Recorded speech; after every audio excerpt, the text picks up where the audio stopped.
attacking side, and ENCE is going to be defense. Thermite, Twitch, Buck, Hibana, and Blackbeard. Not too much of a mix-up, though. No, I mean, overall, throughout this season, we've had a pretty consistent operator selection pool, whether it be on attack or defense. And we had the analysts talk about that a little bit earlier. It comes down to the fact that the meta has not been altered too terribly much. Of course, we saw the early changes in Glass, but that was almost, I mean, that feels like ages ago. You know, it was practically 4 months ago. So, you know, there hasn't been much of a mix-up when it comes to operator selection, and we're not seeing it any sort of mix-up represented here. Slightly different on the defense. I mean, we've got that Pulse, but we're talking about Border. Pulse on Border makes a lot of sense, as this is one of the most destructible maps in the game. Yeah, and you can see Wilkie sporting the newest Pulse Elite skin there.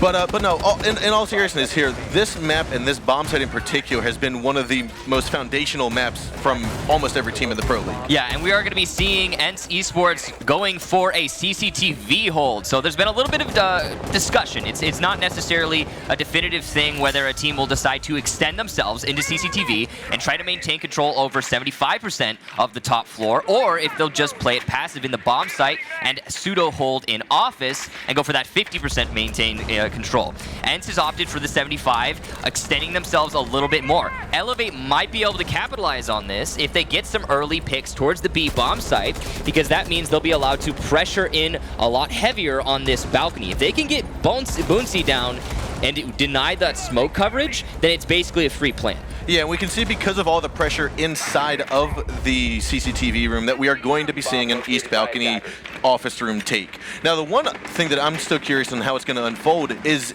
we have Laxing on Blackbeard on the East Balcony and not on that window that we see. Yeah, he's kind of limiting his angle play here, but he obviously has a plan. There's got to be some reason that he's choosing to repel on the north side of this balcony instead of the east.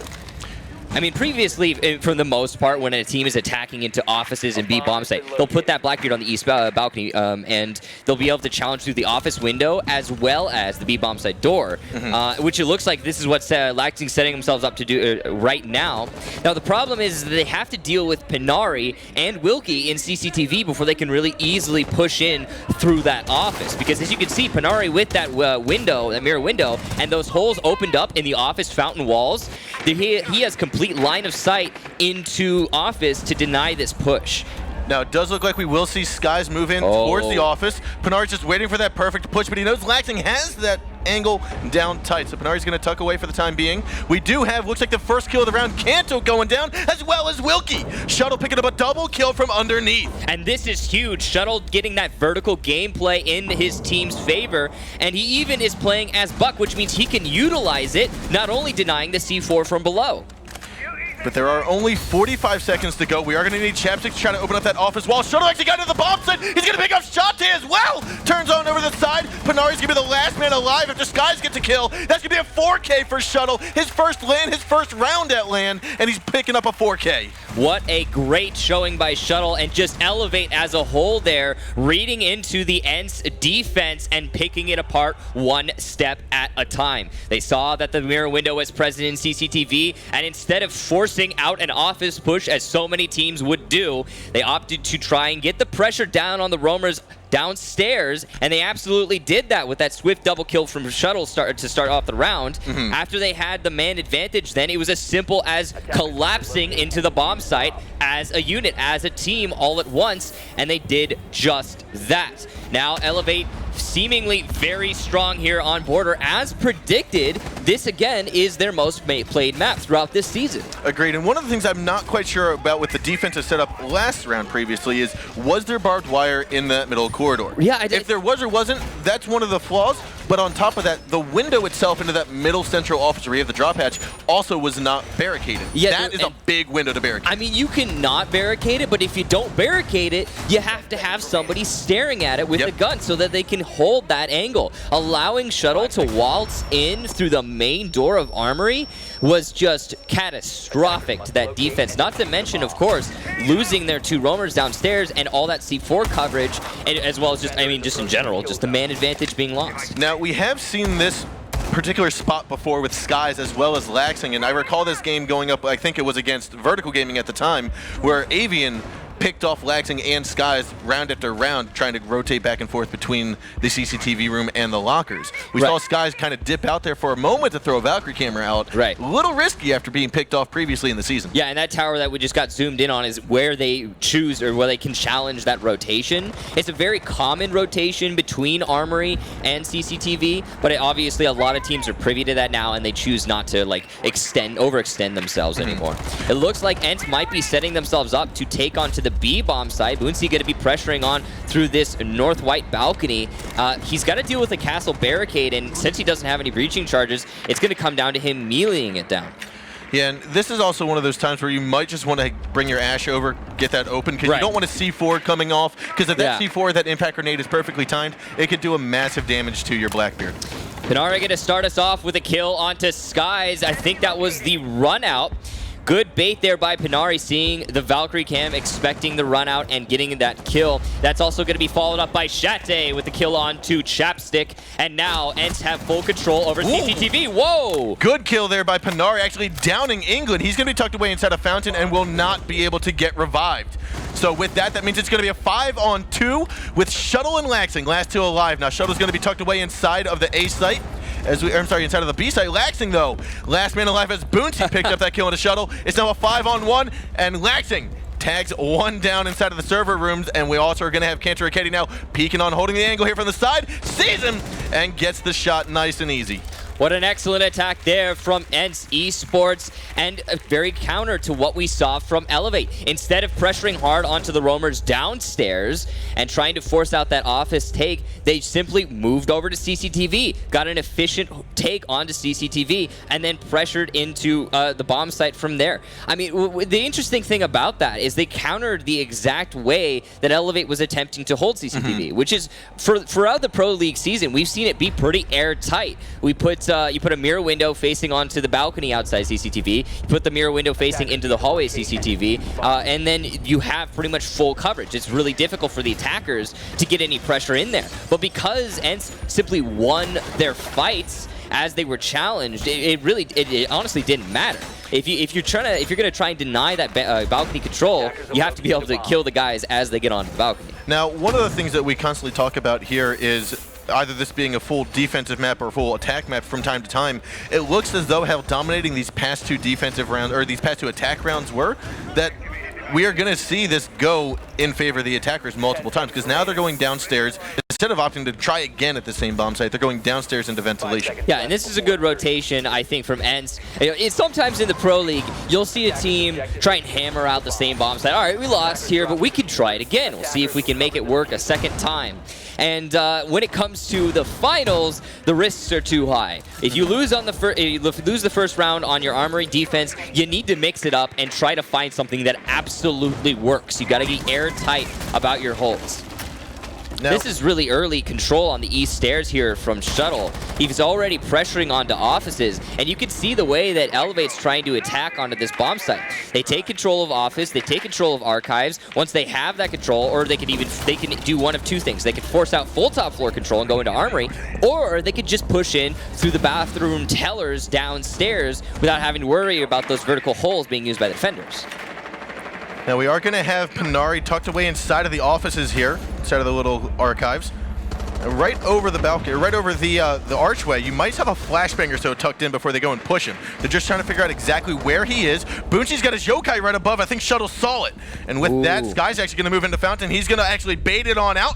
And we are going to have Pinari drop in through the hatch. And that's going to just be a little bit wasted time. So you could see there, Pinari was playing very exposed, but it was calculated. He knew his teammate was going to have the Echo Drone, and he was trying to bait a rush from Skies. But luckily, Skies read into that, saw the Echo Drone, baited out the Echo Drone, and forced Pinari to fall back. Also, the yokai got destroyed there, so that, while it did cause a little bit of havoc, there's still 90 seconds left in the round for Elevate to kind of push on forward here. And it looks as though Shot is going to shut down Shuttle there. They still have to worry about Wilkie, who is apparently in CCTV cafeteria. This is a very late roam from Wilkie, but it could prove catastrophic for Elevate. We also, I believe, do have one more member. That's going to be Kanto inside of the middle armory desk. Now, last time, this is where Shuttle hopped on through. Now, he's taken out of commission here, so it's going to be a 4-on-5. 60 seconds to go. Chapstick's now droning out the bomb site. Sky's just taking one last peek before he pushes on in with England. They need to start getting this top 4 control, but Kanto's making it very hard as he just gets rid of Chapstick, pushing in from the bathroom. So you can see here, Elevate opted for the safer route, but it's gone against them in this round. They took control over Archives, they didn't force out Armory, and then they started to push in through the bathroom tellers, but it's just not been working. No, Laxing did see the head there of Wilkie, but unfortunately Wilkie was able to duck away. And that means Laxing now has a hole that I don't know if he'll be able to vault through, but it is going to leave some mysterious flanking opportunities. Laxing still has to think about it. It's still going to be an avenue of pursuit that he has to keep in mind. Panari picks up another kill there on the Laxing. Skies inside of sight, grabs one, and it looks as though his buddy England will be taken down by Boonsey. Now a 4-on-1. Sky's last man to go. It's going to be 10 seconds. He saw one drop, goes for the kill, but misses, and he will be taken down by Wilkie with the headshot. A nice attempt there from Skies, making it into the bomb site, but unfortunately, without any real support, he's not going to be able to win out that round, and we will see the first defense win for this map at round number 3, going in the favor of ENCE. The way they held that downstairs bomb site was actually very smart. They did pressure onto the top floor, but they only fell off of their positions once they were actually being challenged. So like Panari, for example, playing inside of Archives, he was trying to get that bait out with the Echo drone, and he successfully kind of did it because he got away with his life, and he still managed to stall out a couple of seconds. And then all the other roamers from ENCE still maintained their position upstairs until they were actually being pressured from the enemy, wasting so much of Elevate's time. Then, once the push came in through the main main bomb site, because Elevate didn't have any significant man advantage, which you would think they would have when they're taking out those roamers upstairs, it was simply a matter of there were too many angles being watched by ENCE, and Elevate didn't have any room to breathe on a very linear attack.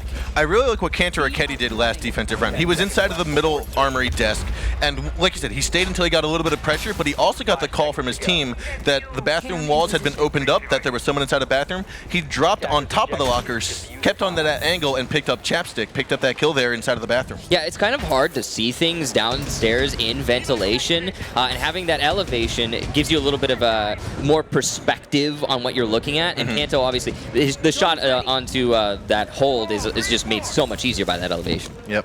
Now we are going to see, looks like East and North Balcony taking control of here by ENCE eSports. Oh, is he going to get the mirror window? He does successfully. Looks like Castle, that shuttle, that was his job to make sure that window stayed closed, and unfortunately, that's going to go in favor here of ENCE. That is a huge victory early in this round for ENCE. Good job to Panari there, disabling that mirror window. That's going to allow some pressure on the A bomb site, but it looks like the attack is coming primarily into B. There's not a lot from Elevate here to hold this. Well, the bomb sites are actually still downstairs. They are just trying to maintain control of that locker room. I just noticed. They're going the same way that ENCE has. I was thinking they were going into ventilation, but they're actually holding in custom. Yeah. This is a bomb site we don't see very often. I think we saw it once or twice this season so far, and it was by Penta. Penta, yeah. It was by Penta. We are seeing Elevate actually using something similar to the Penta hold, and the main theme of this hold is actually going to be maintaining control over CCTV. So again, that mirror window is still going to affect the round in favor of ENCE, but it's not going to be quite as detrimental if it were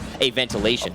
Now we are going to have Panari here looking for the shots there onto Chapstick's head. Laxing, however, will take the MP7 and slap Wilkie down. It's a 4-on-5 now, still half the round to go. Looks like some of the floor is going to get opened up here, and as Kanto tries to strafe across, Shuttle's there to pick up the frag. And it looks as though we still have Shuttle in the back of lockers. He's holding on to something, then he gets downed by Panari, though. And that means it's going to be a 3-on-4 here. Panari still walking around with full health. Shata, however, has taken massive damage as Habana. And it looks like a team kill. Shata spreading the bearing 9 loud and clear into Panari's ear. Now Skies, I think, has been tucked around here. Chapstick's going to turn around, grab the kill, gets one, and Skies gets the other. That's going to be the end of the round here in favor of Elevate. So Elevate taking a note from Penta's book and really making it work great in that round. So the way they were setting themselves up there was maintain control of Armory and CCTV, and you can deny the entirety of customs exclusively from above. You don't even need someone to play inside the bomb site. There's so many places in CCTV you can open up holes to deny all of the possible plants. And because of that, you force then ENCE to try and take CCTV to deny that vertical control for the defenders. But unfortunately, because ENCE pushed in through Armory, which is what we've seen most teams try to handle that bomb site, is they'll go through Armory, then push into CCTV. Because they fell into that trap, they had to go through layer after layer after layer of defense, starting with that castle barricade in the Armory. And one by one, ENCE got picked off, and of course the team kill not really helping things there. So for our viewers at home who didn't necessarily see the Penta strategy back when it happened earlier this season, let's just delve into real quick why we didn't push in from the single window into that stock room. Yeah, so you can't go into that small window because there is a spot in CCTV, a little corner right next to the corner onto the balcony. There's a doorway, and that right beneath that doorway, you can open up the floor and have full control over that window. There's nowhere in that bomb site you can safely plant, really. And there's still, of course, even if you do manage to make it in somewhere where the defenders haven't prepped a hole to deny your plant, there's still going to be one defender down there to take care of you. Yep. So there's so much pressure on the bomb sites that it forces the attackers to have to go upstairs to deny that. Now, we do have ENCE going back upstairs into the Armory here. They are not going to be going for a customs hold. They haven't had good luck here on Armory so far in this map, but they might be the first ones to get this Armory win. I think sometimes when we see teams change up the bomb site, it's to allow their coach to go back through and navigate and say, this is what you did wrong, this is what you need to fix. So now that they had a successful defensive round previously, they're back here on defense, and they're going to hopefully hold this down nice. Yeah, and they'll have a little bit of an, like you said, an analytical and a good advantage. shot. Kanto tries to get a kill there, but it looks like Shuttle from behind will pick up the crossfire. Yeah, and there's that analytical advantage, I guess, not really working for Elevate, for ENCE. Kanto Raketti trying to position himself on the east stairs. If you can maintain that position as a defender, it gives you a ton of control to counter this office push, which is coming from Elevate right now. Unfortunately, because he got taken out without really putting in any actual work, that's a huge driving force from ENCE taking off the board. Kanto Raketti, of course, he actually remained for his team. Wilkie picks up that kill into Laxing. England did get a little hurt there in that skirmish with Shuttle and Kanto Raketti earlier, but now we're here in a 4-on-4, and right now the health advantage is in favor of ENCE. We got Wilkie underneath as the Pulse C4 ready to go. He still has one Nitro Cell, his only Nitro Cell. Shuttle, however, was successful in taking him down earlier. Sky's going to be the forefront in the spearhead into the CCT or into the ventilation room. Yeah, Wilkie's presence here is very big because last round that ENCE chose to defend the top floor, they actually lost their two roamers downstairs very early into the round. Because Wilkie's still alive, that means he has that vertical pressure with his pulse sensor and Nitro Cell. And being able to maintain that pressure means that Elevate now with only 50 seconds, they're going to try and force out this plant. They're likely to get C4'd from below when they go for the plant. They likely are. Wilkie's going to have to get into position though. Sky's flashbangs one, runs on inside, grabs a kill, switches on over, grabs another one there on the Shate. Boonty and Shate both going down now at 2-on-4. It's going to be up to Wilkie with his heartbeat sensor underneath to deny the plant. He tries, he misses. Panari picks up one kill on a Shuttle. It's now going to be a 2-on-3. Diffuser has been planted. Panari's going to try to swing back over from CCTV. He gets detected. Skies comes around for the kill. That's going to be a 3K for him. He's now moving on over. Wilkie's inside of the middle office, and it looks like he picks up Skies for a 2-on-1 now. Now he can get this clutch. He's got one bullet left to hit onto England and about 3 shots on the Chapstick. This is in his grasp, but he needs to know where are they going to be. Now there's about 20 seconds left to go on that diffuser timer. England's trying to hold the angle from the office through the wall, and it looks as though Wilkie will not see him, but the bullets do come loud and clear. Knows he's there, tries to shoot through the shelving unit, doesn't land the shot. Now he moves on forward with a pistol. He actually grabbed the kill there. Long distance pistol shot. He does not have enough time. He needs to go in, and it looks as though Wilkie will be taken out of commission here by England. Elevate wins round number 5. A very good read there by Elevate, forcing themselves into the B bomb site, and you have to hand it to Skies. What an entry frag there early on, taking out those two ENCE defenders. The 2 people responsible exclusively for the B bomb site. And then unfortunately, because ENCE's C4 from below was just rendered, it didn't do anything. It didn't catch any of the Elevate members. The man advantage was not in, regaining the man advantage was not enough for ENCE there because they couldn't deny the plant. And I honestly, it all comes down to a wonderful entry frag from Skies. And as we've seen previously, I mean, these rounds are going back and forth, but the rounds themselves don't appear to be as close as we were kind of expecting. Yeah, like, most yes, of the seeing ENCE win, then Elevate, ENCE, and Elevate. Most of the wins are pretty one-sided. Yeah, I have to be honest, and I wasn't expecting. To be kind of the way that we're having it. I was thinking more of a slugfest, but it really just chops up to one minute detail being left just overlooked by one team, or for example, somebody just stepping up in a particular round, like Sky's last round. It's just one little thing that allows these teams to kind of leave the other in the dust. Yeah, I mean, it was Shuttle round 1, picking up the 2 kills underneath and just swinging into the middle corridor. We had, like you said, Skies this time. I mean, it's just, like you said, 1 kill here or there, 1 missed opportunity from the losing team. Right. Is all it takes to end up a round. And now Elevate, they are going to be going upstairs, seemingly avoiding ventilation room, defending that armory again. Now, again, they didn't really successfully defend the armory either. Now, it hasn't been successfully defended thus far, I believe, in this map. So it's going to come down, I think this map's probably going to come down to the first team who manages to win that armory hold, or it'll go into overtime onto the last round, and it'll just be back and forth on these offsites, which we've seen both teams have good success for. Like ENCE has been pretty successful down in ventilation, and then Elevate has had a really good hold on customs. I think the customs hold specifically for Elevate, ENCE clearly doesn't know exactly how to handle that. Yeah, I thought for at first that you wouldn't necessarily want to do that, because I would assume that Penta and ENCE might have been scrim partners, or at least practice partners, but I think Elevate took the gamble on that. I don't think ENCE was expecting Elevate to be doing that particular strat, because it's always been Penta's, not always, it's been, from what we've seen in this last season, Penta's strat, and it's a little bit of a stretch coming from Penta all the way over to Elevate, but clearly Elevate doing their research and setting themselves up perfectly on that customs hold. Now we are just about halfway done this round. Not too much of an engagement has happened yet. Wilkie's going to be underneath. He actually spotted Skies in the corner. I think he might have just missed it. Going to toss out 1 nade as Skies try to navigate over into the ventilation unit. This battle downstairs between Wilkie and Skies is actually going to be a big decider in this round as to who wins. They're going back and forth, ring around the rosy here, through the bathroom, through the armory lockers downstairs, and we are going to have a C4 kill from Chaptic onto Boonsy. Now that's going to be a 4-on-2 now. Skies and Chaptic last 2 alive, and it looks as though armory has been taken control of here by the attacking squad of ENCE. You've got Chapstick inside of B. Skies gets taken out here by Kanto. Last man alive is going to be the Mira.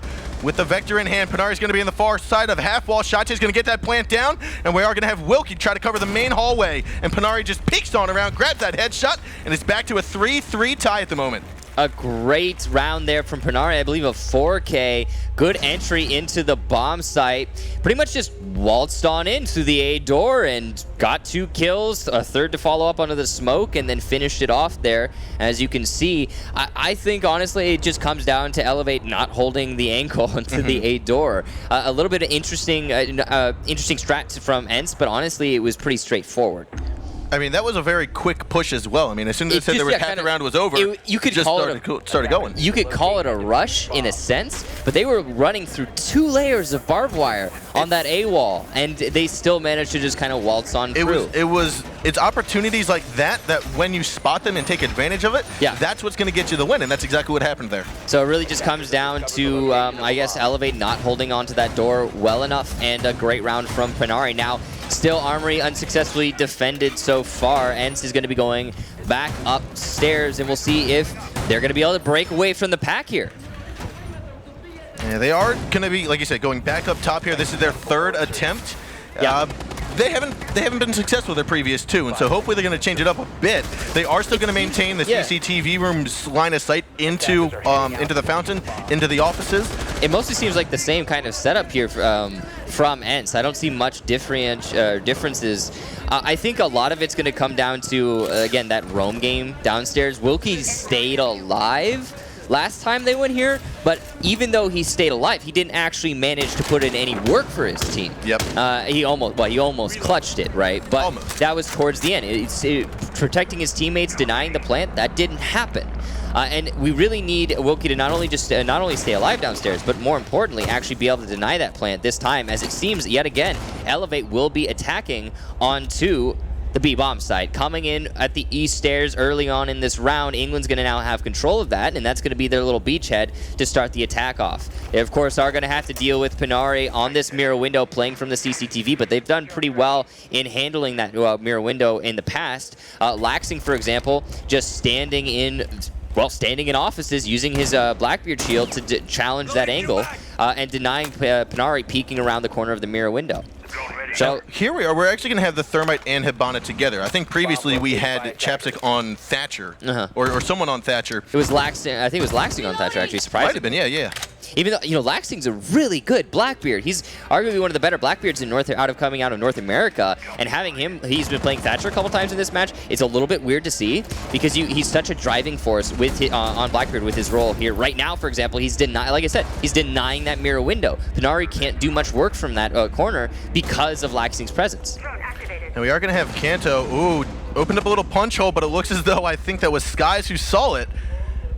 And luckily for Kanto, he was able to escape with his life. Skies now knows that someone's inside of that security room, so he's going to take the drone in there, wait for Shuttle to try to get a flank and cross onto him. Shuttle and Skies here trying to clear out these two roamers downstairs in Kanto and Wilkie, but unfortunately haven't been able to make anything work so far. Kanto going to start it off actually in ENCE's favor, taking out Skies. Skies attempts to challenge, and then another kill from Kanto Aketi onto Shuttle. What a good double kill from him. That's going to mean Elevate's pressure onto the bomb site, the main bomb site, is going to almost be kind of alleviated from that vertical pressure downstairs. Wilkie now has free reign. And with all this pressure that has been basically now alleviated, you'd have Wilkie who's just standing in the middle of the hallway waiting, should I push through the hallway, push through the lockers, which side should I go? Laxing, however, will pick him off there through the middle of the fountain. Now that's going to mean a 4-on-3 here, 25 seconds to go.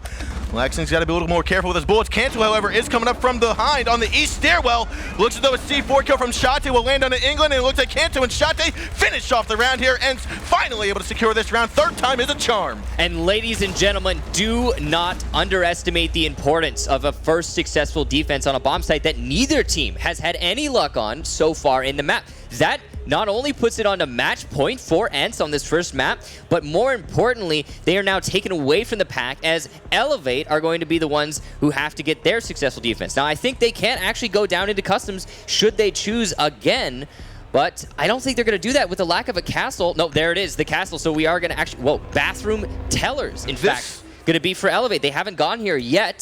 So this is a bit of a mix-up. The last time I remember this bomb site being chosen, I want to say was during the 6th Invitational, and I think it was Santos Dexterity at the time. It's been honestly, it's been a long time. We don't see it very often at all. And I think this, while an interesting mix-up, is a huge risk on a map that was supposed to favor Elevate. With ENCE on match point, they're going for a bathroom teller's defense, which means they have to have a perfectly established, well-refined strategy on this map that they put lots of hours and scrims and dry runs into. If not, then they're kind of throwing this away. I mean, their customs defense was solid. Even if ENCE is given the opportunity to read into it and counter it, I would have loved to have seen them go back to that and try to force that out again, because I feel like that would have guaranteed them overtime. But now, again, a huge risk, and just start things off. Shate with a kill on Disguise, and that is not a player that you want to lose in the first couple seconds of a round. Nor the operator. Yes, Disguise is awesome, but Jaeger is also great in almost anyone's hands. So the fact that you're losing your Jaeger and Skies, and that spells disaster. It was just happenstance, too. That was Skies rotating, getting caught off guard as Kanto Aketi, it was Shate, actually, I believe, yeah, who was just opening up the front door with his bullets. That's just pure dumb luck for Shate, and that is just it kind of might spell the doom of Elevate. It very well might, and with that, we are going to have Shate inside of the ventilation room, moving over to servers. He's getting the drone forward by Panari. Means it's all clear. C4 kill, however, will take out Boonsy. That's going to be the Blackbeard. Wonderful throw there by Chapstick. Now, Blackbeard off the field also for ENCE is pretty significant. It means that Elevate now knows they can challenge directly onto any operator and go for those headshots. They don't have to think about it anymore. Now, here's the one issue. They used all 3 Hibana charges, and the wall in the bathroom is totally closed off. Yeah, so fully, almost fully reinforced. There is a rotational. There is a rotational, okay. That was made by the smoke earlier in the round, but that does mean they are going to get bottlenecked, absolutely. Yep. Now, Panari did get the drone inside, saw the mirror, flashbang's going to come out, and that will likely blind Chapstick. No, it won't! He's going to pick up one, tries to pick up the kill down to Shate, but Shot's going to back up just in time. Now, a 3-on-4, like you said, a bottleneck, and that's exactly what they're funneling into. Wilkie, however, will take down Shuttle, and now it's going to be a 2-on-3 with Shate picking up another frag here. Laxton's going to try to play from above, and the England shotgun will fail. As Shate picks up yet again a 3rd kill on the round. Now it looks like it's all up to Laxton. He has to get this 1-on-3 clutch. If not, map 1 will go to ENCE. We are going to get here. The diffuser has been planted. We are going to have Shate inside. We had Panari hop on out. Wilkie's going to hold the angle there. Spots Laxing. Takes him down to about 40 health. He's now got to back on out to the west stairs. And it looks like Wilkie already is ready for him. That's going to be an SMG-11 kill right onto the head of Laxing. And we are going to have ENCE secure map number 1. And the most important factor about ENCE winning on map number 1, denying that overtime for Elevate, is that this was supposed to be Elevate's map. And they had some very creative ideas on border, and I love that custom hold. That was very well refined. Unfortunately, because ENCE managed to take it away, now they're going to be in such a lead, not only winning on the map that they were supposed to lose on, but then more importantly, going on to a map that they're very comfortable on and have a good experience with. I think it was Bank in the past. It's going to be a lot of pressure on Elevate now to win that 2nd map and bring it to the 3rd. I mean, thinking about what Canadian had said on the analyst desk, we have ENCE, who has banned border and not played border a single time this season, and now it's almost like they just basically came back and said, we've got hidden strats. We're able to come and play on this map even though you haven't seen us on it before. I have to be honest, like, not just strats aside, it just came down, I think this map honestly just came down to ENCE being in a really good place in terms of their gameplay and their individual skill. We had a lot of rounds, like Panari, for example, just waltzing into the A bomb site. He didn't do anything special there. There were just no mirror windows, so he kind of walked in, got 2 kills, got a 3rd, and then the 4th to lock out that round. It just comes down to just forceful. Unfortunately, so we're talking about individual player skill, and then, hey, look, a highlight of a team kill. But yeah, that was the customs defense from Elevate, which was just so great. Now, this I thought was nice by Kanto. He was almost able to get that shot, but the pinch from Elevate was just phenomenal. Yeah, no, there's a lot of great teamwork from Elevate running in at the right exact moment to establish the control that they really need. I mean, we saw Skies just now. This is almost that clutch from Wilkie. Oh, it was so close. See, what he must have thought was I had downed I think it was the thermite or whoever that was. The Hibana. Through the wooden wall and then picked off the thermite on the balcony, but ultimately, Wilkie just didn't get that clutch. Very close, though. Yeah, if the Hibana had been playing a little bit more aggressively there, exposing themselves, then it actually, I think that would have been a Wilkie clutch. Because, you have the Hibana get so aggressive, and the guy playing on the balcony, he's going to be, he has to play a slightly aggressive angle. He can't fully passive that hold on the bomb, because it can be long-armed from, like, near the window. So he has to deny the cross, which means that Wilkie could have won that fight again, and then actually gotten that clutch. It's kind of unfortunate. So Bank is our 2nd map in this best-of-3 series, and it was chosen by ENCE. Yeah. Which to me means ENCE is going to have refined strategies on at least 3, if not all 4 of the sites. We saw 4 with Nox Gaming coming out of the Latin American scene.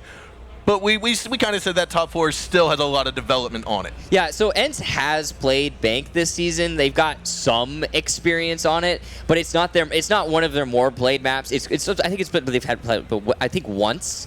So they in terms of the pro league itself, they haven't really done much. But I think they actually have a lot of experience. They've probably refined it in scrims. They've probably done a lot of dry runs, and I'm guessing that the reason they're bringing us to Bank is because they're trying to bring it out as a secretive pocket map. Because we have teams like Elevate. We have all these different teams. What they're doing is they're actually looking at the maps that each of these teams play. And since ENCE hasn't played it a lot, or hasn't played Bank a lot, they're absolutely going to be unexpected here. All right, ladies and gentlemen, we are going to get underway with map number 2, which is Bank. Let's take a look at those bomb sites here that we're going to be seeing these teams choose. Now, with Bank here, there are 4 bomb sites. The primary bomb site that most teams will go with first is going to be underneath in the basement of the lockers and the CCTV room. We've seen some teams favor the customs or the tellers first as opposed to that basement, and I think it really comes down to how comfortable you are on Bank. If you prefer flexibility and the ability to use the entire map, then as a team defensively, you're likely to go for that teller's office, archives, or customs defense first. If you are not 100% confident about your Bank play, if you don't want to play like super loose, if you want to just be a little bit safer, then yeah, you'll go down in the basement. But Elevate here, clearly very comfortable on Bank. They are going to be going into the teller's archives to start us off.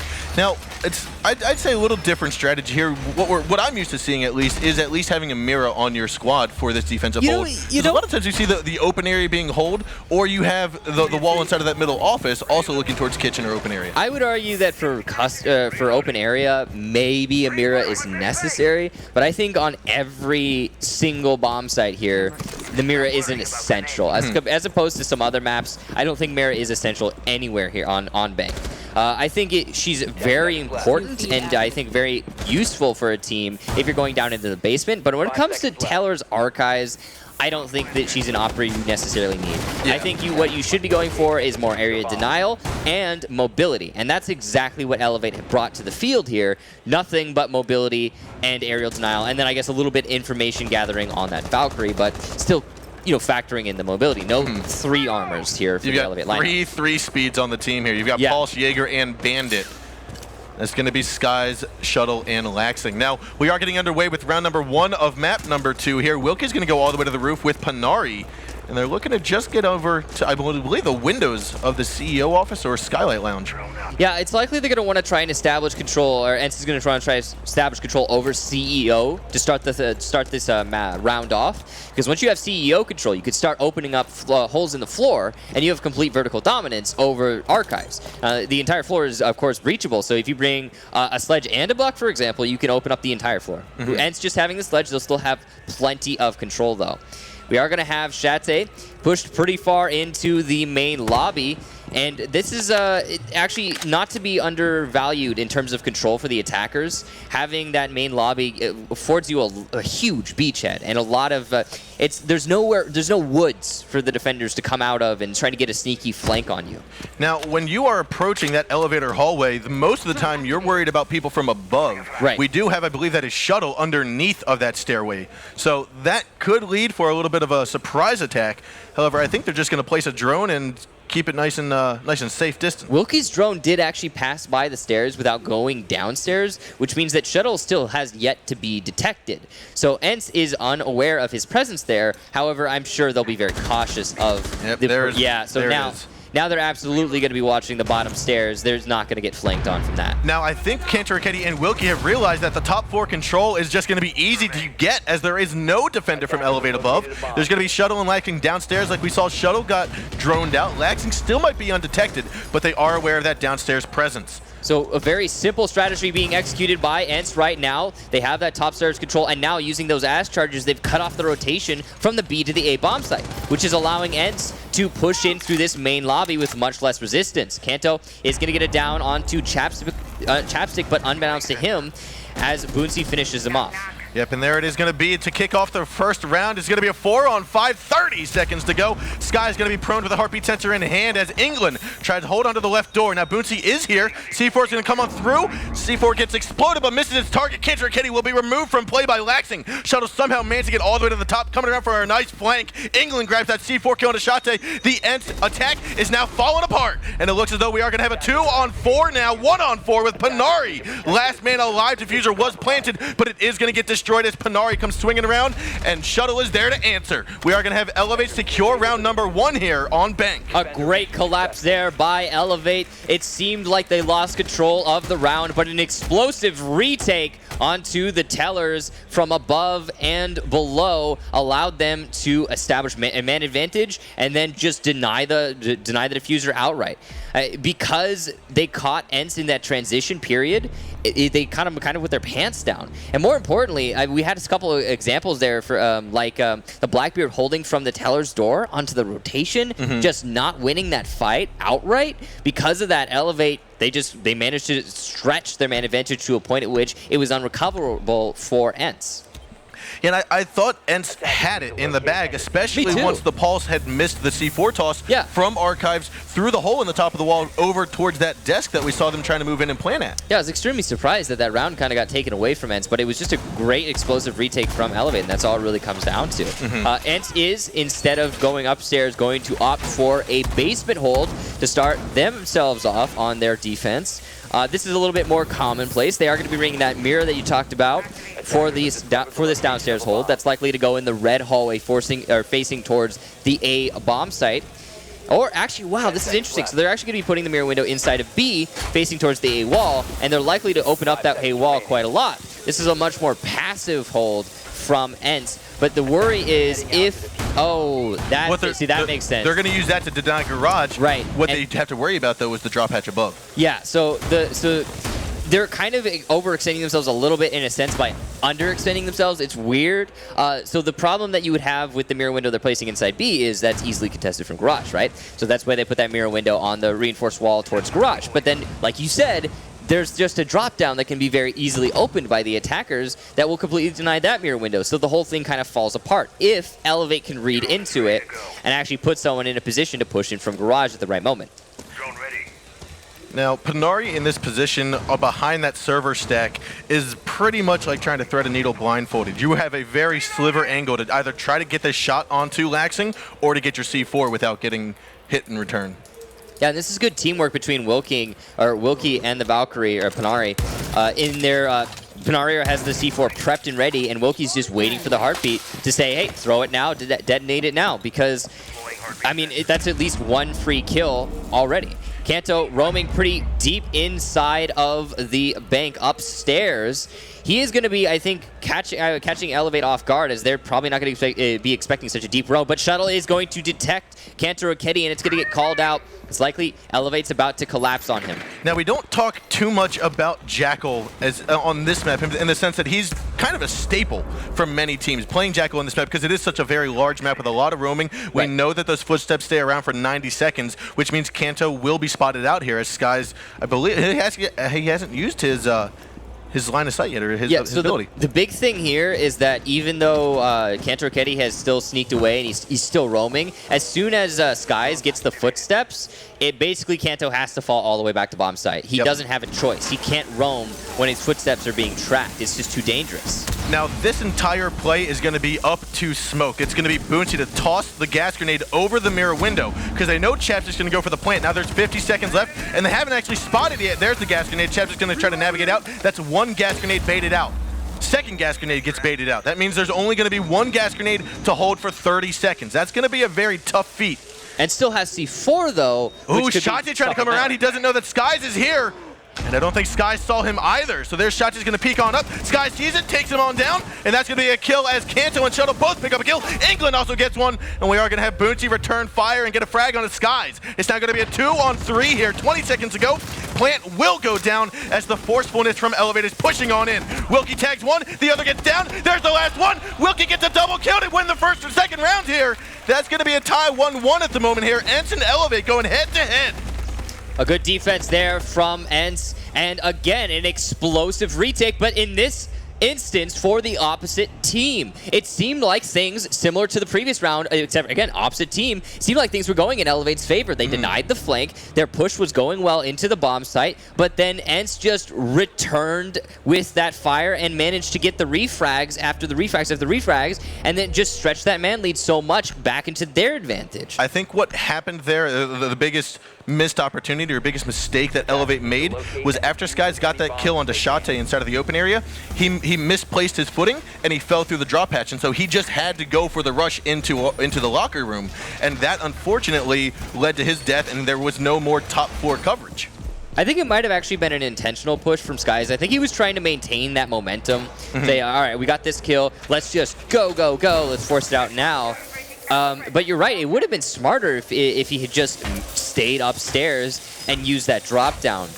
Because after he dropped down, like you said, it allowed Wilkie, for example, 10 seconds left. just force himself out of into the bomb site, and the flank or the direct hold that was playing inside server covering the plant unfortunately lost his fight, which means that there was again nobody covering the diffuser. It's the same. It's kind of a reflection of what happened in the last round again, but opposite teams.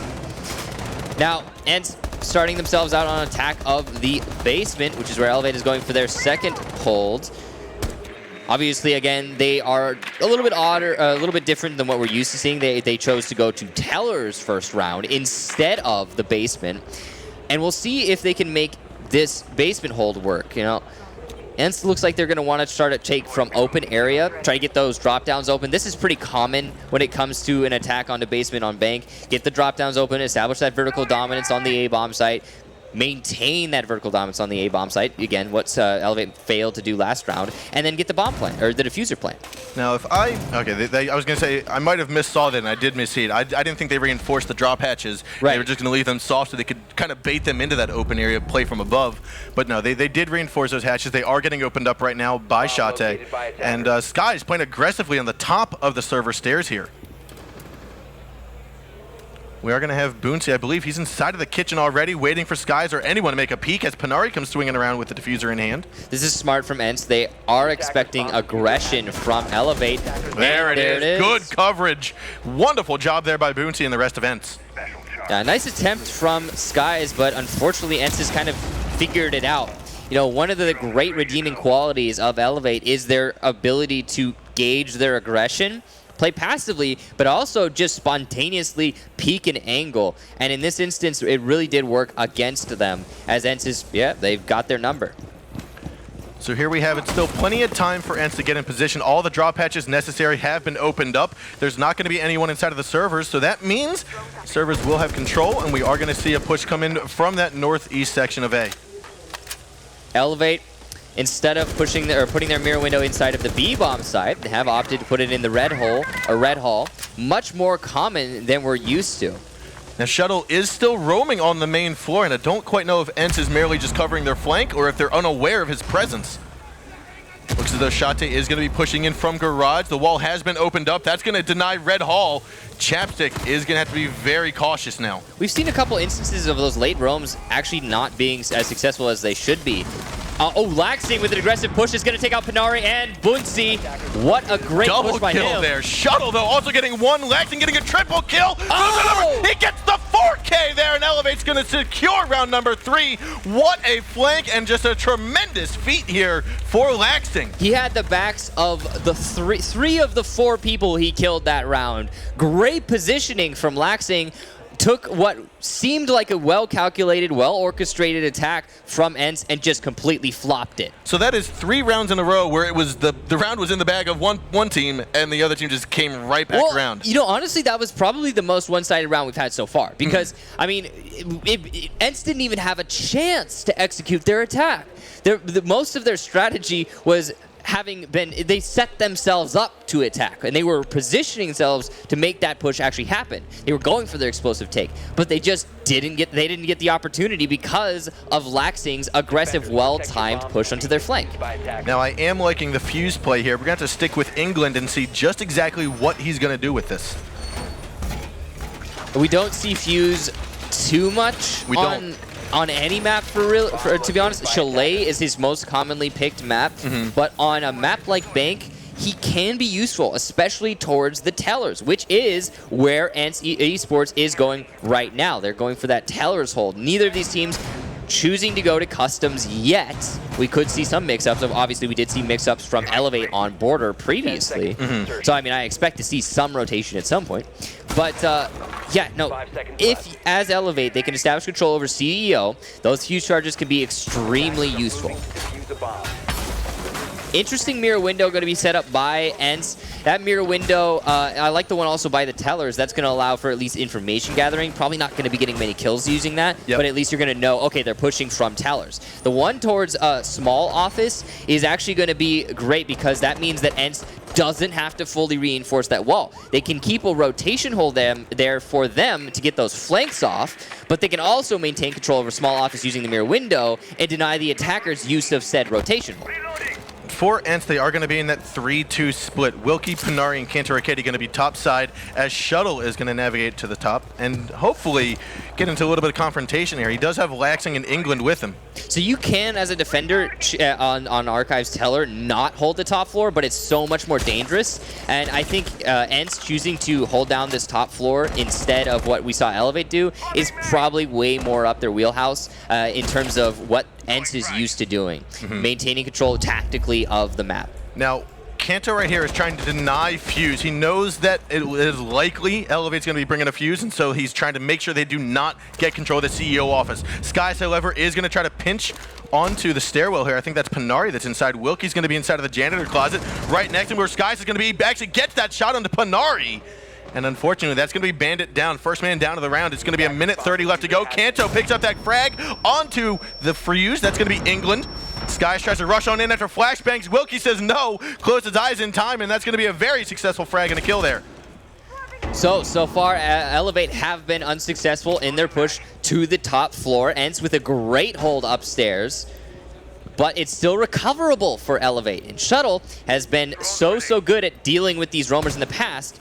Can he make it happen again? Giving away his position like that is not going to be in his favor, though. Like you said, if he can maintain control, if he can get this win, it will likely go in his favor because he still has all that destruction. But Kanto peeks on around from the corridor. He'll pick up the kill, and he's going to go hop on over the balcony. Chapstick's actually going to be right there. There's going to be another easy kill for Kanto. That's 3 for him on the round. Last minute alive is going to be Laxing underneath of the spiral staircase in the main lobby. A 4-on-1 here with 40 seconds to go. He knows that there's at least one up top. He's being spotted out, and there is Kanto, but what a shot from Laxing. That's going to be 1 of 4 that he needs. 35 seconds to go. Laxing needs to get this round, try to get a good-sized lead here in the second map of the series. Laxing now going to move in forward. He doesn't necessarily have the time or the utility to try to push in. The diffuser's all the way back out. He's going to have to go either for the diffuser or go for the kill. He's going to opt to go for the kill. 15 seconds. He has to push in, but the gas grenade's stopping. Wilkie's coming around from the side. There's the call, and there it is. He's actually going to miss it. Laxing gets another one, but Shate peeks around at the same time, and ENCE going to even this back out to 2-2. A nice try there from Laxing. Almost managed to salvage that round, but unfortunately, one too many people peeking him at one given time, and it is going to be ENCE securing that round. And like we saw on Border, it's continuing to be a complete slugfest between these teams. Now, we've actually not had one successful attack so far on this map, I believe. It's been entirely defensive-sided. Correct. No matter what bomb site we've ended up going to. So this is going to be the same of what we saw on Border. On Border, ENCE was the team that managed to win Armory first. And because of that victory on Armory, they managed to put themselves in such a lead that they could cascade it into a win. Now, whichever one of these two teams manages to win their first attack round is going to start said cascade. We are going to be seeing a dock which is a little bit different than what we are used to seeing in the current meta. The slower operators are less played, but I think if you're gonna... What the heck? We're a dock with a shotgun?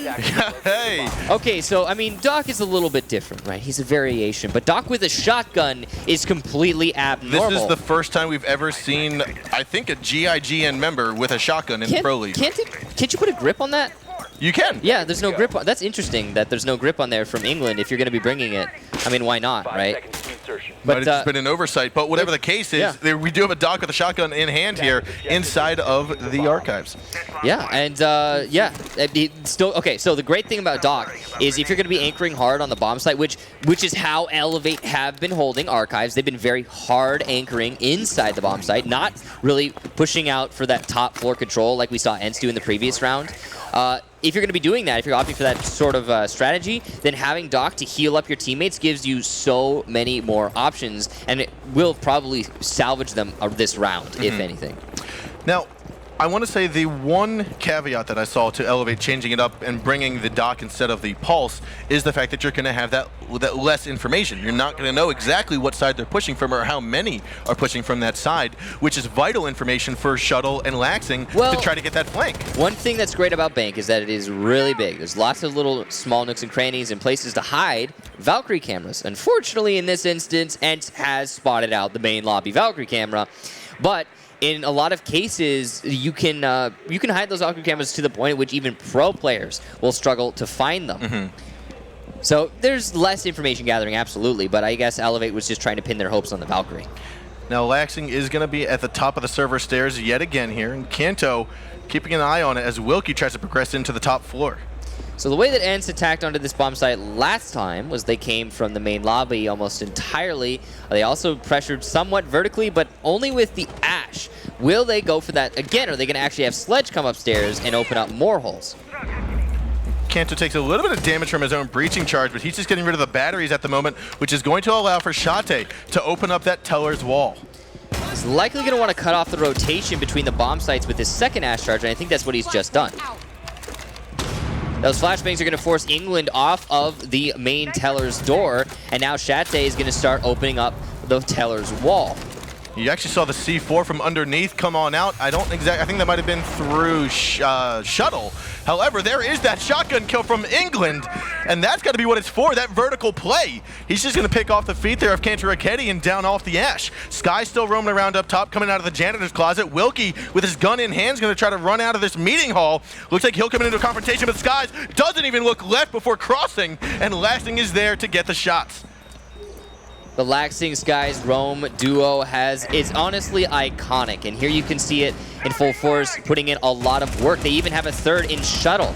As we see Shate, though, pushing into the bomb site, going to take out Chapstick. Moves for one, gets a second. No, he misses. That's England with another shotgun kill. That is why you want to bring a Doc with a shotgun. Laxing and Sky's going to pick up the final 2 kills on the Bootsy and Panari, and that's going to be Elevate, winning round number 5, going up 3-2 in this series. But honestly, overall, just continuing the current theme on this map in winning their defenses, winning their defenses, winning their defenses.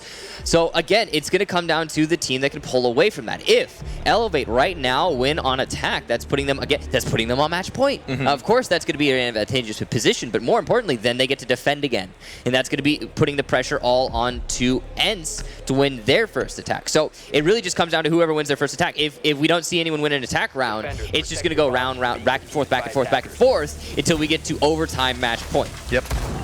So we are going to have ENCE pick up downstairs as their next bomb site, and like we said, this has always gone in favor of the defenders, and now hopefully that trend stays because ENCE needs this to keep themselves in the running, we'll say.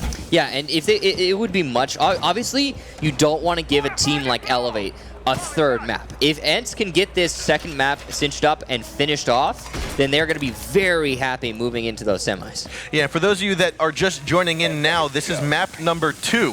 The first map that was played was chosen by Elevate, but won by ENCE, and that was on Border. So now we're here on map number 2, one map in favor of ENCE, which means that if ENCE can come back, take this, and go all the way to overtime, and go all the way to this victory, they'll win this series 2-0. Both of these teams, I mean, for the duration that Elevate's existed on PC, they've been to every LAN event for PC. They've had a really good running. ENCE, on the other hand, has existed since day one on PC, and they've been to all of these LAN events. But overall, there's a lot of pressure on both of their shoulders to win the event as a whole. And this is interesting. I mean, just in general, all the teams here have that same pressure. All of them are being looked to as a team who is slotted to win. Here we see the Panari and Wilkie combination yet again. It's going to work this time.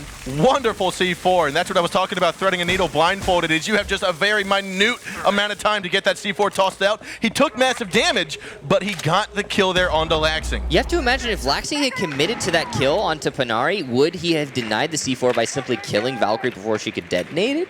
In this instance, because he started to try and run away towards the end of that engagement, it didn't happen. But I gotta feel like if Laxing had hit one more bullet, it actually could have gone the opposite direction. Now Kanto was spotted out above there. I believe that was by Shuttle's drone. There he is, he gets seen, and it looks as though they're gonna try to collapse onto him. Because of that awesome teamwork between Moki and Panari, though, ENCE is looking to continue the trend and put themselves onto 3-3. Kanto's still roaming pretty deep, but Skies is privy to this yet again, as this is what Kanto did last time they were defending in the basement. Now, Kanto, at the moment, he knows he's been spotted out, and he also knows that if he jumps over that balcony, he's likely to be caught. So he's going to stay up top and wait for them to push onto him, because there is only a minute 10 left to go, and England's trying to come down these server stairs, opens up the doorway, and we still have, I believe that's going to be Valkyrie Panari inside. Now, there's no more C4 in Panari. We saw that get the kill there onto Blackbeard earlier. However, there's the crossfire. Skies comes on in and picks him off, as England is now taking control of servers. Luckily, though, Wilkie did manage to retreat, so he is not going to be taken out along with Panari. However, honestly, it would have been great to see ENCE just fully fall off of the server as soon as they got that initial kill. That's the roamer. Yep, and Shuttle, that was actually Skies, I think, peeking up from open area. A great job there by Skies, taking out Kanto Raketti, and now this might actually be the first attack win here, ladies and gentlemen. 4-3, and the diffuser has been planted. The smoke unsuccessful. It will take out the planter in Chapstick, but amazingly, the diffuse plant is still down. That must have just been a little bit of a delayed smoke, and unfortunately for ENCE, they now have the clock against them. 3-on-3, 3-on-2, now with Shotty getting one. He doesn't realize that Sky still is up there. So now England's going to be at the bottom of server stairs. Sky's there, gets another kill. Shotty, what a wonderful job. Now England's going to be at the bottom of the server stairs. Boonsy is going to take that shotgun over to him, going to come right around, gets killed off. They now know exactly where he is. Shotty comes around, grabs a 3K. That's going to be plenty of time here. Shotty's going to get this round. It's going to be tied 3-3 now. Another defensive round one here for both teams, and ENCE is going to secure this. What a clutch there by ENCE, and specifically Shate. I mean, we've talked about it in the past. Shate is the clutch master on his team, and I think honestly one of the best clutch players in the Pro League as a whole.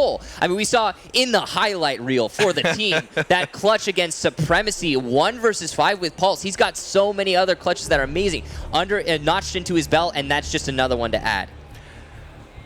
He's got to get a bigger belt. Yeah. Now this is ENCE right there. Because they won that specific round, they are continuing their ability. Like that is pretty much exclusively what is going to allow them to keep going for winning this map. If they had lost that, I think it would have fallen. It would have seeped from their fingers, and they would have been able to recover it. And now they absolutely can. So with this round, or with the previous round being in favor of ENCE, that momentum, especially in that circumstance, I think will carry forward into this, and we might see our first attack round. You got to imagine right now, Elevate's like, dude, we just threw that. We had that. They threw that. They didn't necessarily throw it. Honestly, they didn't throw it. But in their minds, that's got to be how they're handling it. ENCE just played that round extremely well. I mean, obviously, some of the guys on the drop in the A-bomb site drop could have played a little bit safer. But overall, it could have gone the same way even if they had played passively. Because ENCE just was great on the retake. Now we are going to have all members from ENCE, all 5 start out here in the back alley, which is typically seen as one of the best spawns on this map, just for the fact that you're able to easily see if there's going to be a run out, there's a lot of cover, and you can prepare for those pushes if there's ever going to be a spawn peak. On most maps, it's actually ill-advised to spawn every attacker in the same spot. You know, remember back in the day when there was no unique spawn, and the defenders would find out where the attackers were spawning and just completely trap them in. Because it's a little bit less predictable, the teams don't do that anymore, of course. But it's still kind of ill-advised to spawn everyone at the same place. On a map like Bank, I think it's actually a little bit more forgivable because there's only 3 spawns, and they're much more, I mean, honestly, it's a much more structured, like you said, there's tons of cover in the back alley, and it allows ENCE to establish themselves I think in a good way to take as a team. Plus, they have a unified idea here. I mean, it's going to be the same kind of take for ENCE. They're going to try and open up the drop-downs, maintain control over a cafeteria, an open area, and then just kind of pressure onto the bomb site, push in through server, and get the defuse plant. Same as what we saw happen from Elevate last round. Oh, wow, that was almost a wall bang there onto Shuttle, who's now going to creep on over from Tellers. Looks like Kanto's going to try to chase him down. If that had just been an inch to the right, it would have been a kill on the Shuttle. There, he's going to almost blinded himself. That unfortunately is going to mean that both of those Flashbangs are going to be wasted. Shuttle's still going to stay right here. I think he's got the MPX in hand. He knows he just has to wait, but the drone is going to mean that the pre-fires will come through the wall. Kanto, unfortunately, not hitting his shots, and Shuttle will get a kill onto Wilkie. That's the thermite. That's huge. That is very big, and now Shuttle's going to try to challenge this, and it looks as though he goes down by Kanto. What an even trade frag going on here. Now, because the thermite was taken out, that means that there's only Hibana. The importance of that is either the drop-downs or the main wall could be opened, but not both. Now, Panari just went right past the elevators. That is where Laxing is. He's crouched inside of the one elevator you can stand in. Sky's going to take on that angle, gets him down. Now that's going to be a 4-on-3, and you still have Laxing hiding inside the elevators. Now Kanto throws down one frag grenade or one flashbang, but they are not wary of it. It looks like another kill there. Laxing picks up one, goes for the kill, and Bootsy grabs another. That is 2 kills for him. It's now going to be all up to Shate here in a 4-on-1. We talked about it before, how he might be able to clutch it, but Skies is just like, I'm not even going to let the caster finish his sentence there, and he's going to get the win. What a good defense from Elevate, but again, just a continuation. Just a continuation. Defense, defense, defense on this map. It wasn't a clutch. It wasn't a huge shift of the balance of the round. Yep. It was just well-calculated play by Elevate again, and I love the way that Laxing has been roaming. On every defense of the basement, Laxing has put in quite a lot of work on that roam. Now we are going to be seeing Teller's Office Archives defended by ENCE, and it is match point right now. So, Elevate, well, they haven't gotten an attack win yet. They were darn close on the previous round. They almost got that first attack win, so they might be able to push it forward just that extra inch here and successfully attack onto the Teller's Archives. We'll see. Now, Laxing and I believe that was Shuttle are doing a lot of work there for Elevate, and right now, this is Shuttle's first land, by the way. It is Shuttle's first land. It's his first Pro League, I believe, also. This is like his first. He's brand new to this. So a lot of props to Shuttle for putting in as much work as he has on just honestly a great first show. It's almost like we're seeing Adam for the first time in Season 1, where he just put on a wonderful show. Yeah, he did a really good job for his first debut showing at the LAN event. And again, we're going to be seeing ENCE do the same setup, actually, as to what they did previously. As opposed to Elevate, they go for that more open Teller's Archives hold. They use those mirror windows to maintain control over the small office so they can use small office rotations, and they put players upstairs, and that's very important. Putting players upstairs kind of exposes them and opens up Elevate for the ability to get the early man advantage, but also means that the anchors don't have to worry about that vertical pressure so long as those roamers are still alive. And there's going to be the first kill from Laxing, and that's going to go down onto Kanto Raketti. Not someone that you want off early onto the board. That's a huge start, actually. That's one of the roamers. Last time Kanto Raketti was left to roam upstairs on a Teller's Archives hold, he put in so much work. He stopped the fuse. I think he also stopped the thermite on the top side. Yeah, he actually managed to clutch out the round at the end, too. I think he got the final kill. But overall, Kanto Raketti, being taken out early on, that is tremendous for Elevate, and it might be the match in the bag. Now it looks as though we are going to have a push in from that main lobby. You can already see England progressing on forward to the front of Tellers, tosses out an EMP, gets rid of those charges, and that's likely going to allow Chapstick to get on up there. You can see Skies trying to establish the top floor control. They still have to deal with Panari, but Panari's being droned out right now. The pressure's coming in, and Shuttle will get the kill onto Panari. Now a 5-on-3. We've seen similar comebacks from ENCE in the past on this map, so it's entirely possible that they're going to be able to make this start going back in their favor, and there it is, Shate with a kill onto England, but it's a huge I mean, it's honestly so much in favor of Elevate. Yeah, right now, I mean, they still have their Blackbeard, they have their Ash, you've got the destruction from above with Shuttle, which means a minute and 15 seconds left to go is going to be Elevate trying to get into position, trying to open up as many angles into sight as possible. Boonsy does have his gas grenade. Shuttle, though, gets taken down from Shate from above, and this is likely where you're going to have to get the... Oh, there's the hip-fire shot. Nice kill by Wilkie. This is going to go back in favor of ENCE, possibly. Laxing gets that trade frag, though, onto Wilkie. Now a 2-on-2. Boonsy still with 3 gas grenades and 50 seconds to go. That looks like it might have been Chapstick eating a couple bullets in that skirmish. They're now going to have to move on over. And it looks as though with 45 seconds to go, we are going to have Shot to try to come around for a nice flank. He gave away his position inside of the archives, and now he's getting all the way into the hallway. Looking for Chapstick. Saw him. Gets the shot. A nice 3K for Shate. He's got 1 more to go for a 4. Laxing could clutch this, though. He still has plenty of time, but he's got to deal with 1 more gas grenade going to be coming from Boonsy. Looking here, there are 20 seconds on the board. You have Shate moved back onto site, but that line of sight that he killed Chapstick from is forcing Laxing to look that way. Last gas grenade is going to force this down to 5 seconds for the push. And we are going to have a nice collapse, nice crossfire. Flashbang's going to go in. He's prepping it here, throws it on forward, and now he's moving on in. Shate's coming around. He gets the 4K, and that's going to be ENCE taking this to overtime on map number 2. What a clutch from ENCE, and again, like you said, Shate really stepping it up on this map, specifically in that round to put his team in a spot to bring it into overtime, and they've done just that.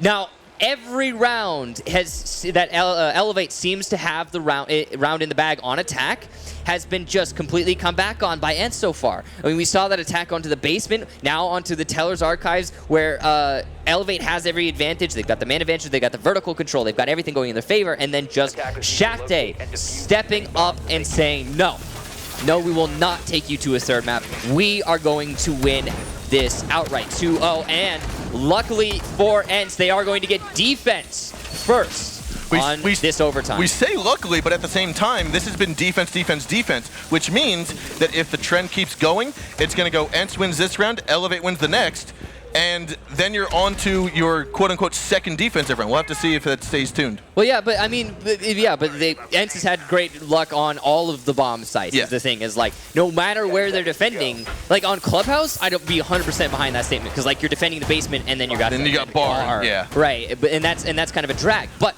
on Bank, it's been completely defensive sided for both of these teams. The fact that ENCE gets defense on overtime first is a huge advantage if they can continue the trend. Now, ENCE hasn't been very close to winning a lot of these attack rounds. They haven't had much luck there. Elevate has. So it's a big if on that continuation of the trend of defensive wins. Elevate completely has the potential to push out an attack round win, and if they do, I think they're going to take this overtime. Now, a lot of this is going to come down to how much time can Cantor Raketti push and steal from Elevate, because you have Skies and Shuttle both trying to progress and find him. I don't think that C4 is going to be successful again. I don't think Laxing's going to die to that early on. I think that Wilkie's going to know that Laxing's coming from here, but I think that there it is. Laxing probably just going to play a little bit safer. Yeah, and I mean, honestly, if you're Laxing and you died by that C4 once, you are going to be very cautious trying to progress in forward. If you do it again, that's when your team talks about, like, I mean, this guy, you know, he pushed into this tunnel and died to the same thing twice. But yeah, I don't think it's gonna happen to Laxing. He's gonna play this game right.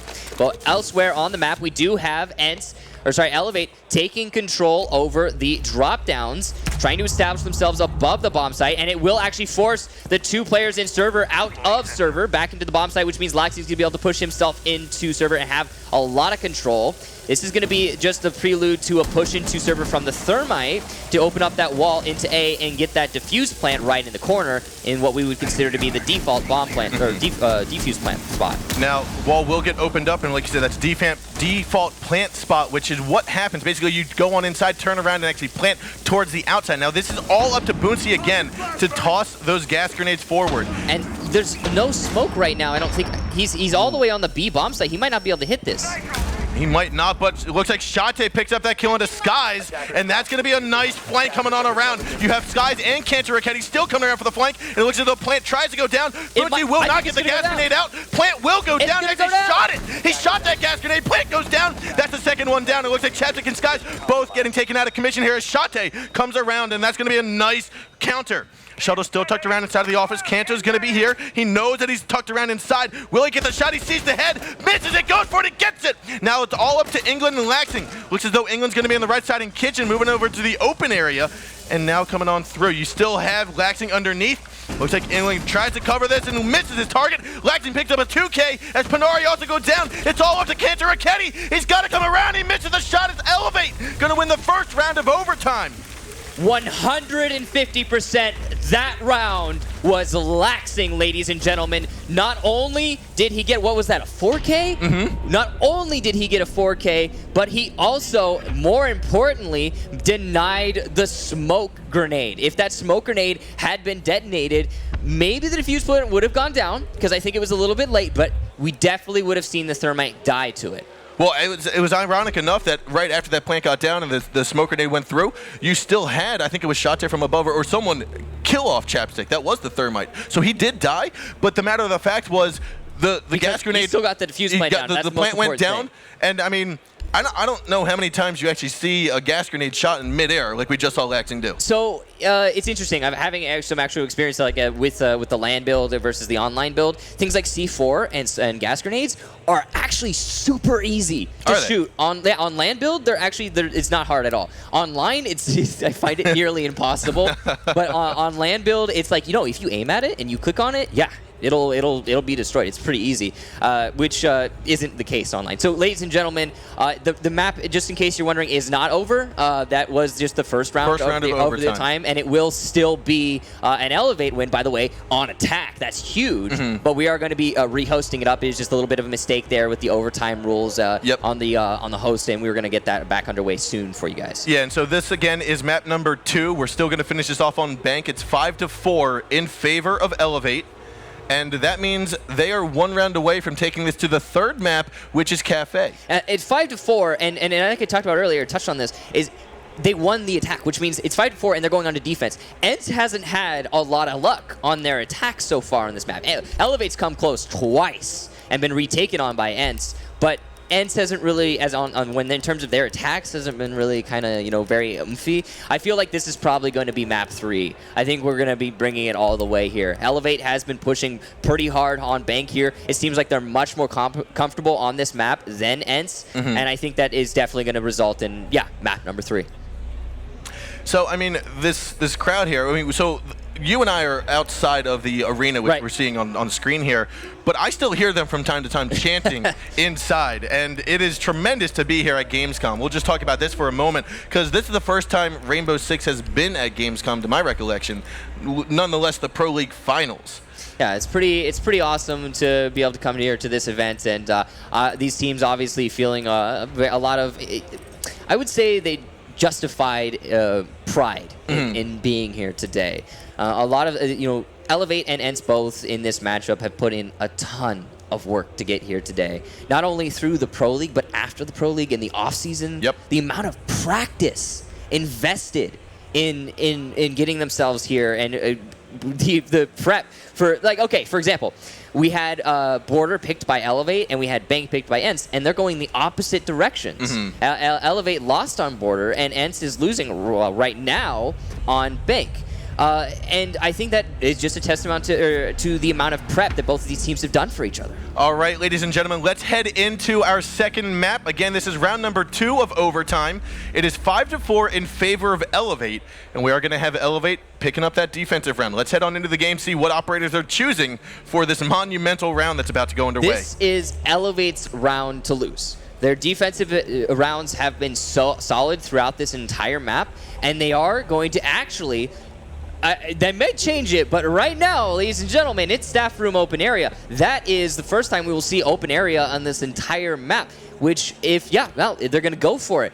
See, now this is interesting because Elevate did this, remember, on Border earlier. They went for bathroom tellers, and it completely lost them the map. I mean, their hold on bathroom tellers just did not work, but... I think it's arguably that this change, that this bomb set is more viable than the tellers and bathrooms. Abso-freaking-lutely. Yeah, no, we're talking about open area. Open area is definitely honestly just as good as tellers, if we're being honest. But it's still kind of a bit of a risk because they haven't felt it out at all.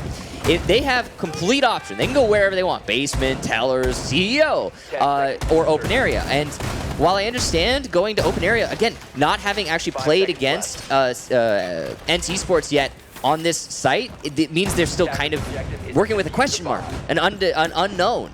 And that is not a risk you really need to be taking when you're so refined on all the other sites. Of course, it's the same unknown for ENCE eSports. They're going to have to reevaluate their attacks. So now as we get underway again, this is round number 10. If Elevate wins this round, we head into our third and final map of this series. If ENCE wins, we go to the 11th round, which will decide the fate of this series potentially. Now, Kanto's going to be looking like he's coming in either from the bottom of a garage or hops on top of the vent unit where we see Boonsy rappelling down from and going up to. Which means they are going to push in, I believe that is to the loan office on the first floor. Now the loan office control cascades into main lobby control pretty easily. Hard for the defenders to really hold this. And that's also going to be a good beachhead for ENCE to take onto the top floor. Once they have top floor control, then they can start to really pressure this open area hold. And it seems like Elevate's really not even holding it at all. They aren't. I mean, time and time again, Elevate has foregone holding the top floor on this map and opted to go for like a 3-2 split. I mean, Laxing right now is going to be the only one off-site. You've got 4-1 at the moment. But I mean, this is what Elevate's been doing. You're right. And Tellers, they don't go upstairs either. And because they're not doing that, that means they don't lose any men early to overextension. But also, it means the attackers are given an easy job of just, well, okay, we have the control, let's get the kills, and that's that. Unfortunately, though, ENCE has taken they've taken their time here on this take. They only have 1:15 seconds left in this round to pressure under the bomb site, and that's honestly not a lot of time in a 5v5. That's not a lot, and it looks like the SMG-11s and Vectors are going to come flying out forward. Panari picks up a kill as well as Chapstick. C4 comes out, that's a 2K for Chap, and it looks like Elevate's going to come out on top, potentially 1 health away as he hops on over the desk. That's going to be where he has to get on out from, goes downstairs. Looks like, I don't know if he's going to get downed and picked back up by Laxing. If not, no, Laxing's also going to get a couple shots into him. Wilkie sees that he dropped, says it's all clear for the time being. Looks like Cantor Akedi finishes off Chapstick. It's now a 3-on-2. Now that Shate's been removed from play by Shuttle. It's going to be 30 seconds left to go. Wilkie's now moving on over to the top floor west entrance. Canto's also here coming in from the main lobby, the elevator hallway. You've got Skies and Shuttle and Laxing. Looks like Shuttle comes around at the wrong time, peeks, and there's going to be a re-peek. Skies gets that kill into Kanto. A 2-on-1. Wilkie last man alive. It's not going to hit, and Skies comes out on top. That's going to be a victory here on map number 2 for Elevate. A great hold from Elevate. It seemed like ENCE was going to be in the right with their take onto the top floor. They had the control that they really desperately needed to make the push to the bomb site happen, but unfortunately, it actually worked against them. When they challenged onto those drops, I mean, a great play from Chapstick, for example, utilizing his C4 and refragging his teammate also, just challenging straight up. I mean, you know, even if you have the top floor control, you have the high ground, technically it's still a two-way street when you're fighting. Yes. I mean, we talk about that all the time, especially on maps like Chalet or on Oregon, where we see this vertical play happen. It's a two-way street when you open up floors, and even if it's just a drop hatch. But let's take a look at some of the highlights here and some of the replays from this map. And there were some great frags and awesome clutches from both of these teams throughout this match. Oh, you're right. Okay, so this is what I was asking about. Did Skies mean to fall? And right there you saw he did try to keep that momentum. He was trying to keep that momentum, but honestly, I think you were right in thinking that was a mistake, because I think it was a mistake too. It was a calculated mistake, but I think it was a mistake. He needed to maintain the control over that drop down and deny the retake of the bomb site. So here we have it now. Laxing, that was his 4K. What a great 4K, he was on fire this map. Yeah, I think, how many frags did he drop? Like 18? Somewhere in the ballpark of the high teens, yes. Yeah, no, he dropped a lot of frags here. He really forced it out for his team and put in a tremendous amount of work. So now as we continue to watch some of these frags, there's that Doc shotgun that was 2 in a row. This C4 kill by Panari is one of a kind. I mean, you don't necessarily see that, especially in the Pro League, when you have a Blackbeard that is able to get those shots. Right. And here is that, I think that this is the retake here from ENCE. They actually managed to win this round against all Shate odds. 3K, yep. And that was, again, that was Shate clutching up. So while Laxing put in work for his team, Shate was doing the same. Even so, we saw a lot of great Shate clutches throughout this map. And there's Laxing again. I think this was another 4K by him, getting those kills. Now Shate picked up this is a 3 or 4K by Shate again. So I think this is the Shate and Laxing matchup here. Obviously, Laxing coming out really on top in terms of the bank. But, you know, I mean, both of these teams, again, have been slugging it out. Now, this is that final round where, for Elevate, they came out on top, and it just worked out fabulously for them. So now we're going to get underway to map number 3 in a few moments, which is going to be on Kafe Dostoyevsky. And we've seen both of these teams perform very well on it, but also have their mistakes and their opportunities taken away. Yeah, no, I mean, Kafe is a map that has a lot of versatility to it in a sense. The standard strategy and meta for the map doesn't really change or evolve or anything like that. But there's a lot of different ways you can go about addressing it. And both of these teams have done that a lot in the previous season. I mean, they have both ENCE and Elevate have a lot of experience here. I mean, we've seen Elevate, for example, beat the likes of Continuum on Kafe. They really do have a good understanding of the map. And then ENCE, I think they beat Penta the previous season. Yeah, that was the playoff decider match in the of previous season 1. Yes. Yeah, it was a while back, but it was still they have a lot of experience to pull from on a map like Kafe. That's also the map that game we're talking about between Penta and ENCE back, or it was Sisu at the time, Penta and Sisu. Yeah. That matchup is where we saw the double shield strat in Cigar, which we haven't seen since. Yeah, it was, I think, a little bit of an off thing. They were just kind of, I mean, obviously it was decider matches. Yeah, so they're kind of like, yeah, we'll just do what we do, right? But yeah, I think it's an interesting strategy. However, because there's been a lot, I think there's been a slight, enough evolution on how you can take onto Kafe top floor, it's not necessarily at all coming down to Cigar Room anymore. And I think because of the lack of pressure directly into Cigar Room, or say I see the less pressure into Cigar Room as opposed to what we've seen in the past, I think that means that there's less reason to put 2 shields there. That's a huge investment where you can bring other pieces of utility on the defensive side. Now, we are just making sure that all the settings are correct here as we get everyone in game. But for right now, for those that don't necessarily know too much about Kafe Dostoyevsky, it is a 3-floor map. There's 3 bomb sites, and the bottom bomb site inside of the bakery and kitchen is kind of the bomb site that we've never seen in the Pro League. Arguably, just not defensible. Arguably. Now, there are ways to make it happen. Now, and with the addition of Mira, it's slightly better, but overall, the bottom floor bomb site bakery kitchen is just, oh gosh, there's so many ways for the attackers to address that. They can come from garage and push in through meat locker and have tons of control. They can push in through the front door of bakery and just maintain themselves on the windows of bakery and have tons of control. They don't need to overextend themselves in any way to get a round win on attack of bakery kitchen. However, there are ways for the defenders to force it out, namely aggression. Just aggressive plays, trying to pick off attackers as they push in. One of the things that I am very curious to see about, and if we're going to see it here today, is ENCE's no breaching strat, where they don't bring Hibana and they don't bring Thermite, because we saw that this season from them. You know, it wasn't a calculated thing. It wasn't something they were really thinking about they needed. Like, they weren't like, oh, we're not going to bring any breachers. It was just like, hey, we need this. We need these roles when we're playing on Kafe to execute this way. We don't need to open up any of the hard walls. It wasn't something they were factoring into their strategy. And while I think it was different and somewhat interesting, and I am curious as well to see if it's going to happen this time, I don't see it as like too much of a deficit for them. I think that it might, honestly, it's counter to all my thought process for Sieges. You know, not bringing a hard breacher, hard breacher, by the way, defined as Thermite and Hibana, opening up those reinforced walls. Not bringing a hard breacher means that you're kind of limiting, but on Kafe, Yeah, no, that's what I'm saying. I want to see, has it developed since we've seen it, or is it going to be the same that we saw it a couple of weeks ago or a couple of months ago, or is this going to be something that they've gone through and said, okay, honestly, we actually should not have done this because now it's just a one-trick pony, if you will? Honestly, they have quite clearly, they've definitely gone over Kafe a couple of times. They're going to have a lot of new strategy to show us here today. And I think it's going to be interesting. Who knows? Maybe we'll see a resurgence of the double shield strat. Who knows? Anything's possible.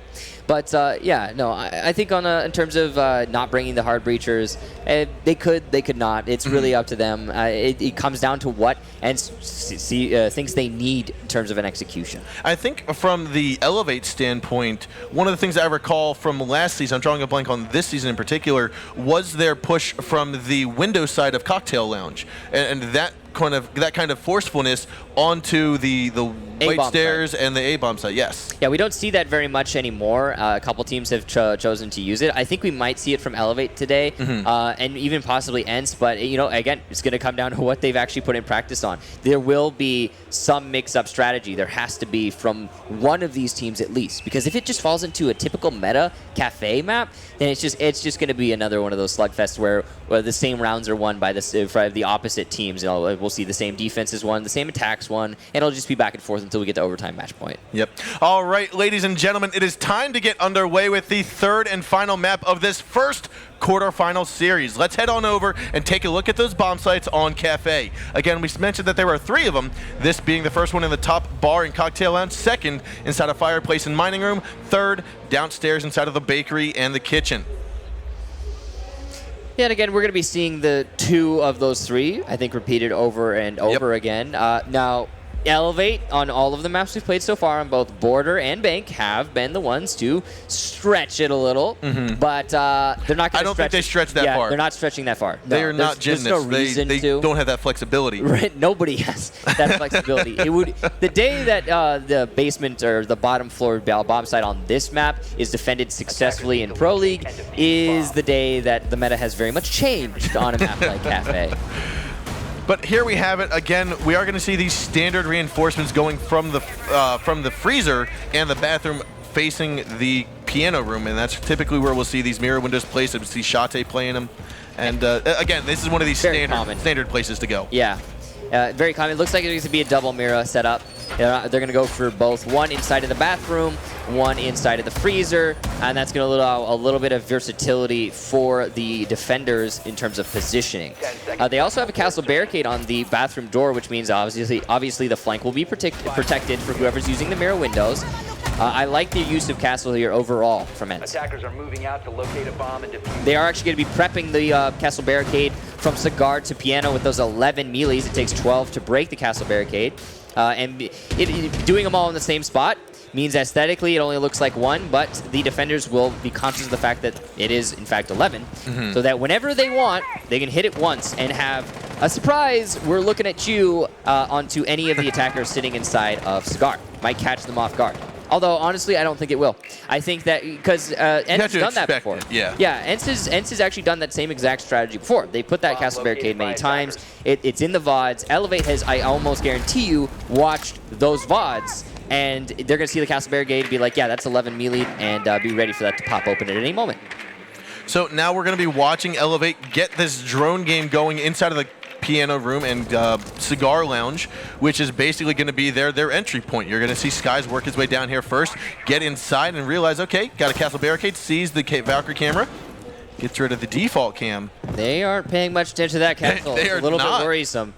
Honestly, that actually, they may not have seen ENCE use this in the past, and it could work really hard against them. Oh, C4 might get tossed up here if they have the correct timing. Wilkie right now is just listening for the sound cues, and he'll toss it on up through the drop hatch. The second that he sees just like the top of someone's head, he will hurl that C4 and very likely get a kill. There it is. Oh, he missed it. Oh, no, he got a double! I didn't even think they got all the way up there, but Wilkie with a double C4. That's going to make a 5-on-3 in favor of ENCE. That is huge for ENCE to start off on Kafe. Now all they need to do is play as safe as possible, and the round is basically theirs. Only a minute left for the attackers, and they still have to get so many kills here to put it back into their favor. Now Kanto's just playing peekaboo and ring around the rosy here with a Laxing, who's now trying to go for some shots onto him, but gets hit in the back and going to retreat upstairs. Kanto's going to come out on top in that engagement. Still a 3-on-5, but Elevate is now shuddering inside of the cigar lounge. Shate's been spotted out inside of the freezer. Cocktail lounge is where we're going to see smoke. That's Boonsy, and Shuttle goes for a little bit of a pre-fire onto him, but misses. Inside of the white corner, there is still going to be Castle. That is Panari. He's going to shoot off the Hibana charges. That's going to be easy to go, and now Panari gives up his position, but that mirror window stays intact. He's actually going to down Blackbeard. Laxing gets taken out. It's all up to Chapstick and Shuttle now. 30 seconds to go. Laxing will get picked back up, but that's 50 health down onto him. You've got Gas Grenade trying to stop that push in from the main entry point of Cigar. Looks like a kill from Wilkie. That's going to be an ace by Wilkie. The double C4 and the 3K from behind. A wonderful job by Wilkie. Wow. Every single one of those kills in that ace by Wilkie was in the doorway to Cigar. That was every single one of them. Not one of those kills. They were all within 5 feet of each other, but all the same, a great hold there by Wilkie. I would love to see the final body placements of all 5 people inside of that cigar lounge and just see how much of like a slumber party it is in there. Right next to each other, man. Right next to each other. They are spooning. It was ridiculous. But yeah, no, just a great hold there by Wilkie, denying that door from below and then rotating back up when he knew, since that man advantage was in his favor, he could just leave it to Kanto Rocchetti downstairs. He doesn't need to have any more roam support at the bottom. And by the way, great job to Kanto Rocchetti funneling those attackers back up the red stairs into the cigar room. Yep. He denied any maneuverability downstairs. Laxing was trying to branch out, try to get a little bit of flexibility, maybe get some kills onto the roamers, and Kanto did directly challenge the Blackbeard, but he absolutely denied the positioning.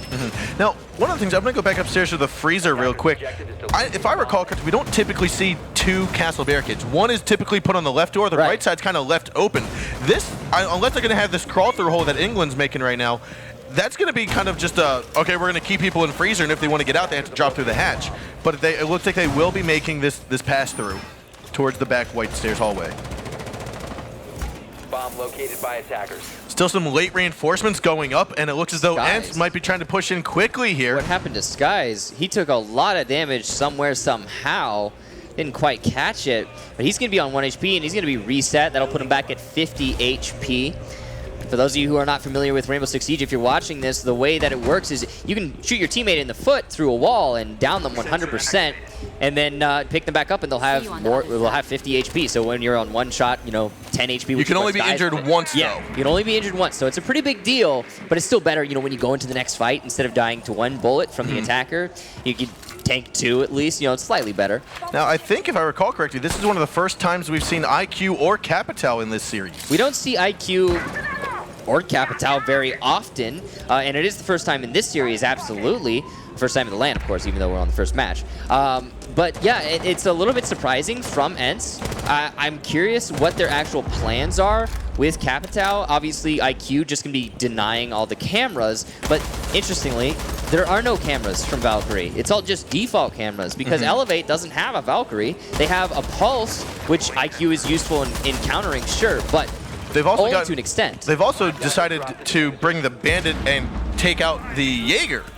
Having no ADSs on a site where you almost always have flashbangs and frag grenades tossed in is going to be very detrimental to the defenders. Yeah, for both teams, honestly, a slightly different operator selection than what we're used to seeing, and we'll see how exactly that works moving forward. Now, we did happen to have Pinar get taken out here. There's 55 seconds now left to go between ENCE and Elevate on round number 2.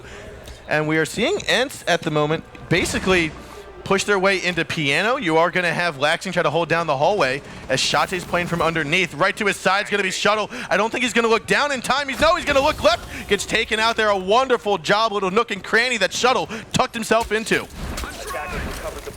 And this is going to be the A bomb site take that we talked about before, being executed here by ENCE. The problem is, though, they've lost 2 men already, so there's not a lot of manpower. Despite having control over the A bomb site, there's a mirror window facing towards them, and England's going to get the kill. Boonsey with the refrag onto Chapter. They could actually get the plant down, and there it was, and it looks as though the last man standing will go down. Laxing coming in strong with a 2K to finish off the round. Elevate will successfully take home the defensive win here on the second round of Kafe. That was a bit of a dance there from ENCE. I liked their attempt, but it was kind of back and forth. And because they were in a 3 versus 5, there was such a man disadvantage that despite I like their execution, it just there weren't enough people on the board. Well, honestly, I don't necessarily think that Wilkie had to push in. He had control of those windows, he had control of Cocktail, and that's what his role was. It wasn't necessarily to push in and clear out Freezer. Yeah, absolutely. But I think the most important thing is, I mean, if they had one guy on the skylight, right there, they could have easily won that round. Just play the one guy. And that's exactly what Wilkie could have done once the diffuser got planted. Right. If he was still on the windowsill. But alas, that is not the case, and we will see round number 3 with ENCE choosing to go downstairs into the mining room and fireplace. Honestly, I think he kind of did. Well, I mean, he needed to push in because it was a fake out. They're doing the cigar fake out, and it was who was it? It was Bittersweet to do that in North American region. Remember Bittersweet? I remember that. Yeah, it's Bittersweet. But the way that they executed on the top floor was very similar to what we just saw ENCE do, which was, okay, we're going to push into the A windows. We're going to come all the way into the A bomb site. We're going to have that control. Then once we've denied A bomb site control and there's nobody playing on there from the defensive team, it's very easy to push in through cigar because that angle that is so commonly used to hold the cigar doorway is, well, it's denied. And then we go ahead and plant the default spot in the middle of the open so that anyone on Skylight can actually deny the disabling of the diffuser. But again, because it just came down to man advantage. That's all it is. The strategy was cool from ENCE, but man advantage. So now from ENCE, we are starting to see a little bit more of that standard defensive pick. They are going to pick up that Jaeger as well as the Valkyrie instead of the Pulsing Castle, which we saw Elevate go for. Located by attackers. Now, granted, we are in a different bomb site here, so it's expected that the defensive ops will be changing. Yeah, it has been pretty much entirely defensive-sided so far for both of the teams, similar to what we were seeing on Bank previously. We are going to be having the train room being the defense. Well, of course, it's not actually the train room. So it's the mining room and the fireplace. But train room is the pivot point for the majority of people who choose to defend this particular bomb site. It's going to have a roam game from ENCE, but it's not super widespread. They have one guy on the top floor. It's going to be Kanto Raketti. He's put in a lot of work on his roam games in the past, and I think he's definitely the right man for this job. Yeah, he's going to be playing that panic spot, which is basically from that white stairs hallway, looking through Freezer into the piano room, which is basically the same as if you're inside a CCTV room on Border, looking through Fountain and then into Office. You have a lot of coverage, a lot of line of sight. Kanto Raketti will get spotted out here. He doesn't necessarily know that Shuttle's coming, but he is looking for it. He's paying close attention. Got to watch 360. Turns around and misses the target. Shuttle comes out strong with that kill, but an instant refrag by Panari. So where Kanto Raketti is a wonderful roamer, Shuttle is an excellent roamer hunter. He's been doing a lot of work in terms of just getting rid of disabling anyone who's off-site, using his buck. And there you see as a great example onto Kanto Raketti. Unfortunately, the refrag did happen, which means, and this is really important, Elevate lost their buck, which means there's not nearly as much vertical control going to be actually utilized here by Elevate, despite now they have, well, vertical control. They can't really open as many holes in the floor. Now we are going to have a little bit of pressure put in from that mining room window as England is going to be laying down some bullets from above. You also saw some of the floor get opened up a little bit more. You still have a 4-on-4, 30 seconds left to go in this round 3. So England still covering the flank from behind as I think that's Boonsy inside of the fireplace. Sky's trying to clear out the reading room, and we also 20 seconds left. There are 20. They need to push in. This is going to go down to just an all-out gunfight. Whoever comes out on top will get the win. Sky's starting it loud and clear here, taking up Panari. He's got to rush into B, sees Boonsy. No, he doesn't. He missed the target. Finally saw him, but missed the target. Shot and Boonsy coming in strong. England picks off one, gets traded on back. Wilkie and Boonsy will finish off the round, and that is Boonsy, I think, with a 2 or 3K there to get ENCE ahead by 1 round. And so the loss of Shuttle early on in that round really rearing its ugly head there because that vertical control was underutilized. There was no soft destruction on the attacking team apart from the Ash charges, which isn't much. We didn't have Elevate able to establish enough man advantage to make their push actually happen when they were going into the bomb site. So the time really kind of stalled out because at that point they were thinking to themselves, okay, well we need to get this pick or we need to get a kill here or so we can like start our push and make our execution happen. They never got that. So time stalled out, the push came in, and it was just a bit of a kind of a random flailing of the arms, and nothing came of it. So Elevate now will go downstairs into the mining room and fireplace, which we just saw ENCE successfully hold. Looking though, if I remember correctly, when we saw Elevate do this before, they held inside of the reading room with Laxing and I want to say Chapstick. I'm not entirely sure if we'll see that again, but those were the two that I recall being inside. On defense? On defense, yes, inside of the reading room. Elevate hasn't been here yet. They defended the top floor. I'm talking previously in the season when we saw them play. Yeah. No, they do have a lot of presence inside of the reading room. I don't think they're really going to be big on roaming upstairs. They do have a castle, so that's going to be interesting to see where they actually end up using that. I think it looks like it's primarily, like I said, in the reading room area. I think Laxing might have taken quite a bit of damage from his teammate there trying to shoot a drone or something. Could have been an impact grenade, could have been a C4 hole, who knows? Could have been the shooting of the drone. But we are going to have ENCE actually pushing into the first floor instead of the top floor, which might work against them because, hey, look, Elevate, not holding the top floor. Surprise, surprise, they didn't do that on Bank either. At least they're not doing it here that I can tell. We do have Skies playing on the white stairs towards the top floor, but he's playing it pretty half-heartedly. And because ENCE is choosing to come from downstairs, they're putting themselves in a position where, yes, they have kind of a little bit similar free reign, but it's still a bit of risk. Oh, and a wonderful tap there. That's going to drop Laxing down to 1 health. Now, you do have a sledge on your team. You can easily open up the wall into reading, come around for a flank, and I think that's what they're just doing now. No, that's actually just going to be underneath. Sky's picking up a kill into Kanto. And there's that risk kind of showing its face there. Sky's from below with the roam game. That's working. I think the attack strat from ENCE going downstairs really worked into Elevate's whole hold. Now we will start to see ENCE backtrack, go upstairs and try to push on this standard attack, going from the top. But the problem is the loss is already incurred. Half of the round gone, and you've lost your Ashe main, which means your attack is somewhat hindered. The main entry fragger doesn't exist. Shuttle still trying to maintain control of this top 4, realizing that they are going to push through red and make assumptions about what is clear and what is not.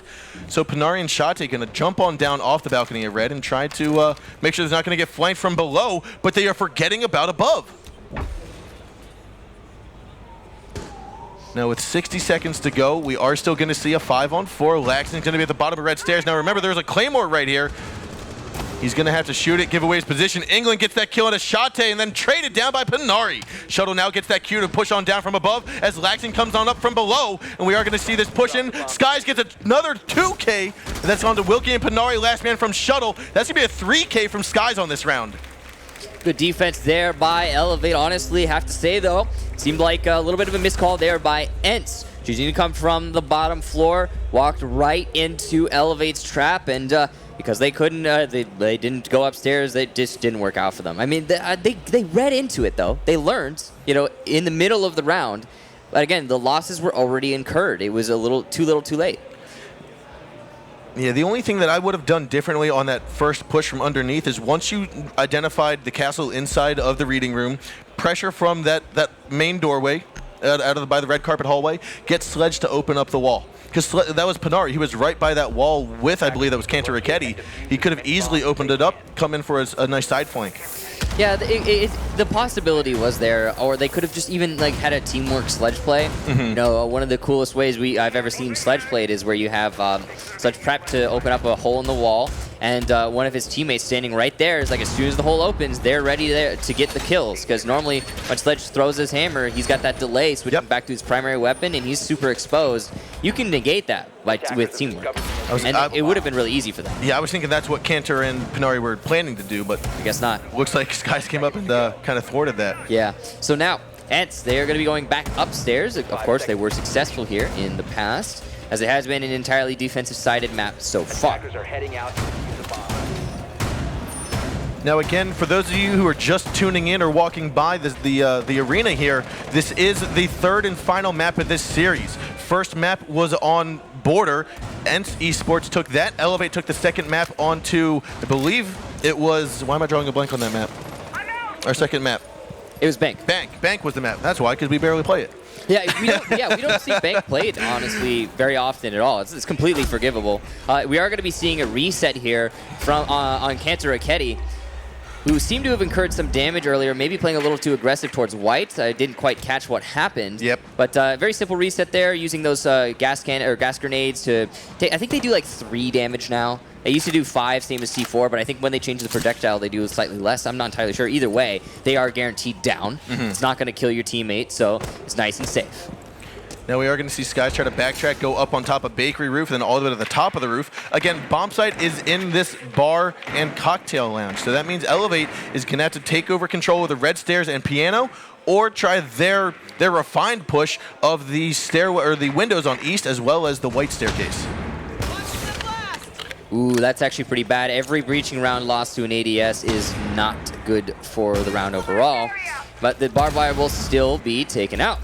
Problem is, that does open up options for the roamers. We do have roamers downstairs in Wilkie, and now that that hole's been made using the Ashe charge in the floor, he's going to have a direct line of sight into anyone pushing through Cigar Door. You can see the hole right here. It also means that the attackers can't plant there because, well, they'd be planting on an exposed spot.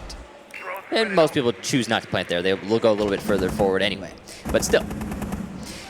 So here we have it now, 70 seconds left to go. Wilkie's going to move in from Fireplace over towards the train and then into mining, but he's got to be very quiet as we do have someone outside the window. That's going to be Laxing on Blackbeard. The reason Laxing's playing downstairs on his Blackbeard is basically because, well, hey, guess where Wilkie got his the first 2 kills of his 5K from? C4ing from below. And it's Laxing's job to deny that outright from the balcony. Now, Shate in his skirmish has taken massive damage against Shuttle, I want to say. Panari's also going to be tucked around to where he picked up a kill previously.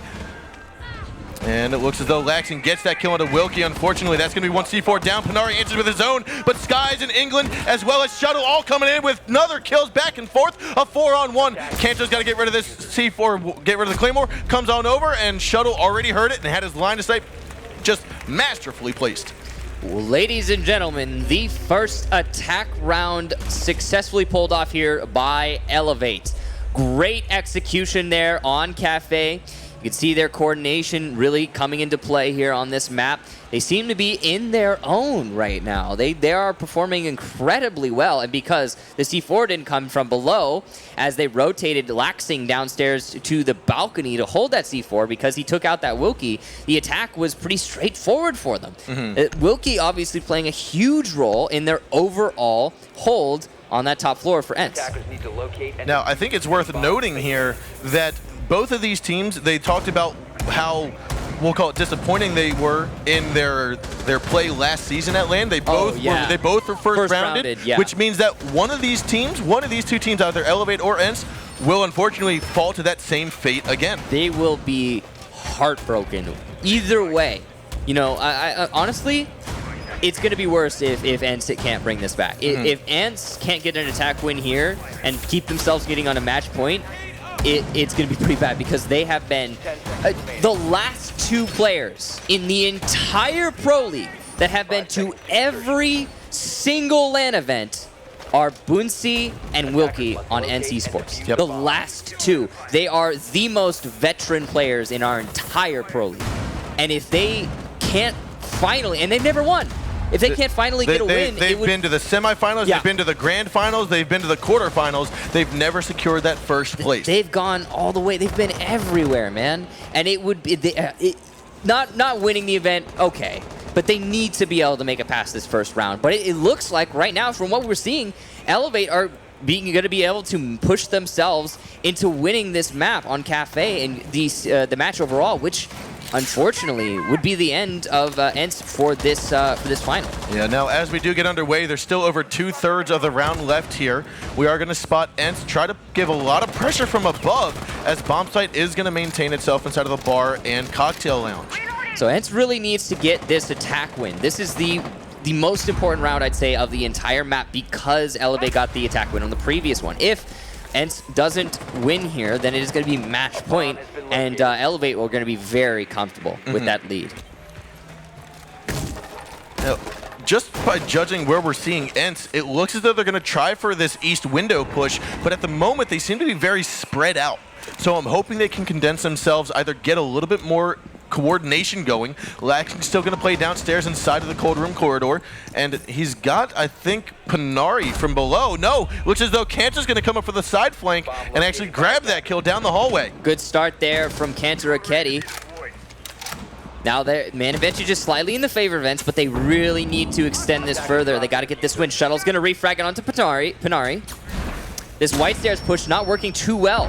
Boonsy grabs that frag onto England. That's going to make man count in favor of ENCE. A 4-on-3 now. Sky's still underneath. He could come around for a flank down the white hallway. Kanto Raketti picks up that kill on a Shuttle. That's going to be the castle kill down. Sky's going to have to come up from underneath now as Chapstick is the last man on site. And it looks as though Plant will go down. Unfortunately, not in a spot that can be covered from the skylight, but Shate gets that kill to Chapstick. Last man is going to be Sky. We will go into a 3-3 tie here because I do not think Sky's has it in him with 30 health to go. Shate already spotted him out, called it on forward, and unfortunately here, this round will go to ENCE. Through sheer force of will, I think, ENCE managed to force that round out. A very simple attack strategy, A, windows and white stairs. Very different than what we're used to seeing on Kafe, and I have to applaud ENCE for that. Being able to get the mix up and make it work. is awesome to see. Now, again, the importance of each one of these rounds is just mounting and mounting because again, this is the third map of this best of 3. Both teams have won one single map. ENCE won on Border, and then we saw Elevate win on Bank. And the winner here is going to be able to go into the semifinals. The other one, the loser, is unfortunately going to go home. Very sad. So, I mean, what we saw previously here was that it was defense, defense, defense. The last 2 rounds did go in favor of the attackers. Right. Now this is ENCE's chance to get that lead back, take it into their hands, go on to match point, and potentially get to tomorrow's game. Overall, clearly, this is much less defense-sided than Bank, for example. Bank was so very much in the favor of the defense that even 2 rounds that Elevate seemed to have cinched on attack slipped from their fingers through no fault of their own, really. Just great defense play by ENCE. And now we're on Kafe. These attack rounds that have been won seemed a little bit more one-sided. They're not like complete crazy clutches like what we saw from Elevate on Bank. They're just kind of, yeah, no, we won the attack rounds. Good execution, good job. The other team left a little hole here, and we exploited it. So what is going to be a very important round for either of these teams is underway at the moment. The attack phase has begun. Laxing starting out here by that Park Alley entry point. Sky is very quickly getting onto the roof, trying to make sure for any late reinforcements, any late preparation, we'll say, by ENCE will be taken advantage of. But fortunately for ENCE, they've got their stuff down pat and they're ready to go. Just preliminary basic stuff being executed here by Elevate. Taking control of the top of red stairs is a good first step. This is the beachhead that you then use to take control over Piano. And once you have control over Piano, you use that verticality right above the bomb site to get a couple picks so that the push into the bomb site is fairly simple. It's going to be on ENCE eSports to either deny that Piano hole or deny that Piano pressure or simply avoid it by not playing underneath Piano inside of Train. And it looks like they're doing the latter right this second. Now, the question is, do you go after Wilkie or do you keep him there and just let him be? Because you know Wilkie's going to be here. It looks as though Shuttle actually already got himself into the bar. Now, luckily, the bomb site is, I believe, downstairs inside of that bar, or inside of the train and fireplace. But they need to get Kanto down, and he's going to be, I think, in his same corner where he met with Shuttle previously. He's playing a little bit too safe, I think, here. Oh, this is a good. He's now going to go for the peek. Goes and gets Skies down, and now Shuttle now needs to re-peek here, and he missed his chance for the trade. Panari also gets England. This is looking very well for ENCE here. A 5-on-3. C4 comes on out, just barely missing Shuttle. Chapstick and Shuttle going to be inside of the cigar lounge as well as top of red stairs. And you've got, I think that was Blackbeard Laxing outside of the windows on East. That mirror window there for Kanto Raketti is going to give him a lot of information and control of this top floor. That one single position supplemented by the Panari on the white stairs means that they actually have complete control over the top floor except for Piano. And there's another C4 from Shate, which is going to take out Shuttle. Chapstick going to go for the push and actually comes out on top against Kanto Raketti. A 4-on-2 now. Chapstick and Laxing last 2 alive. The Deagle's going to be in the hands of Laxing as he moves on through Reading Room, trying to look in towards the hallway back by White Stairs. You are going to have Boonsy inside of the B site with that shotgun in hand. Now that is the one detriment to going in with a Blackbeard, is that shotgun that closer range will break the shield and take you down in one shot. Laxing going to try to wallbang through. The gas grenade comes on out 20 seconds ago. The push is going to come in through fireplace, but the barbed wire will stop it. Now they are going to try to open up this wall. As soon as that gets called out, they are going to rotate themselves. Chapstick needs to look behind him because you still have someone above. Looks at Laxing, take down one. Bootsy going to come in with the SMG-11 on the Chapstick. Last man alive is going to be Laxing with 10 health and a dream here. Moving on forward, trying to just shoot with the Deagle, and he gets taken out by Bootsy, moving in through the thermited wall. An excellent defense there by ENCE, and I think it all came down to that top floor hold. Very well coordinated, excellent reinforcements to deny the rotation between bathroom and freezer, which means that close pressure can't really come on to Kanto Raketti from the White Hall. Also, the supplemental hold from the White Stairs by Panari means White Hall pressure is off the table as well. That mirror window means that as long as Kanto Raketti can simply hold the drop down from the skylight, it's a very easy, he pretty much has full control over that top floor apart from Piano. And that's honestly fine because guess what, ladies and gentlemen? They were not playing inside of Train Room, which means Piano control doesn't mean much for the attackers.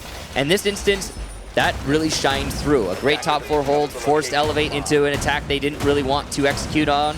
And one by one, they got taken apart. Now, again, we'll reiterate this because this is the round. Is ENCE and Elevate both were first rounded last season. These two teams are going head-to-head today. This is the last map in the series. ENCE is on match point, which means if ENCE wins this round, if they win this attack phase, they go on to tomorrow's games in the semifinals, and Elevate, unfortunately, will meet the same fate they met last season. Both of these teams, I think from an outside perspective, someone who doesn't know the teams like in great detail, hasn't talked to the players, you would say that both these teams have the same amount of pressure on their shoulders, right? But I have to be honest, ENCE right now, I feel like they are the ones who they really need to make this happen. They really need to make this happen. And they are up by 1 round at the moment, which means Elevate right now has got to be, they're probably thinking this, but they shouldn't be, is we need to get this round or else we're done. It just needs to be, we just need to get this round. We need to get this round. We need to get this round. Exactly. You can't think about the consequences of the loss. You just need to say, we are going to get this round. You know, it's funny because I actually talked to the teams before this, and ENCE was like, oh, we don't really worry about the round count. You know, we just try to win round by round, and they're the ones in the situation where they're actually in the advantage. They don't need to factor that into their gameplay, whereas Elevate is a very emotional team that sometimes lets their emotions control their actions. So they are not in the best position they could possibly be in right now.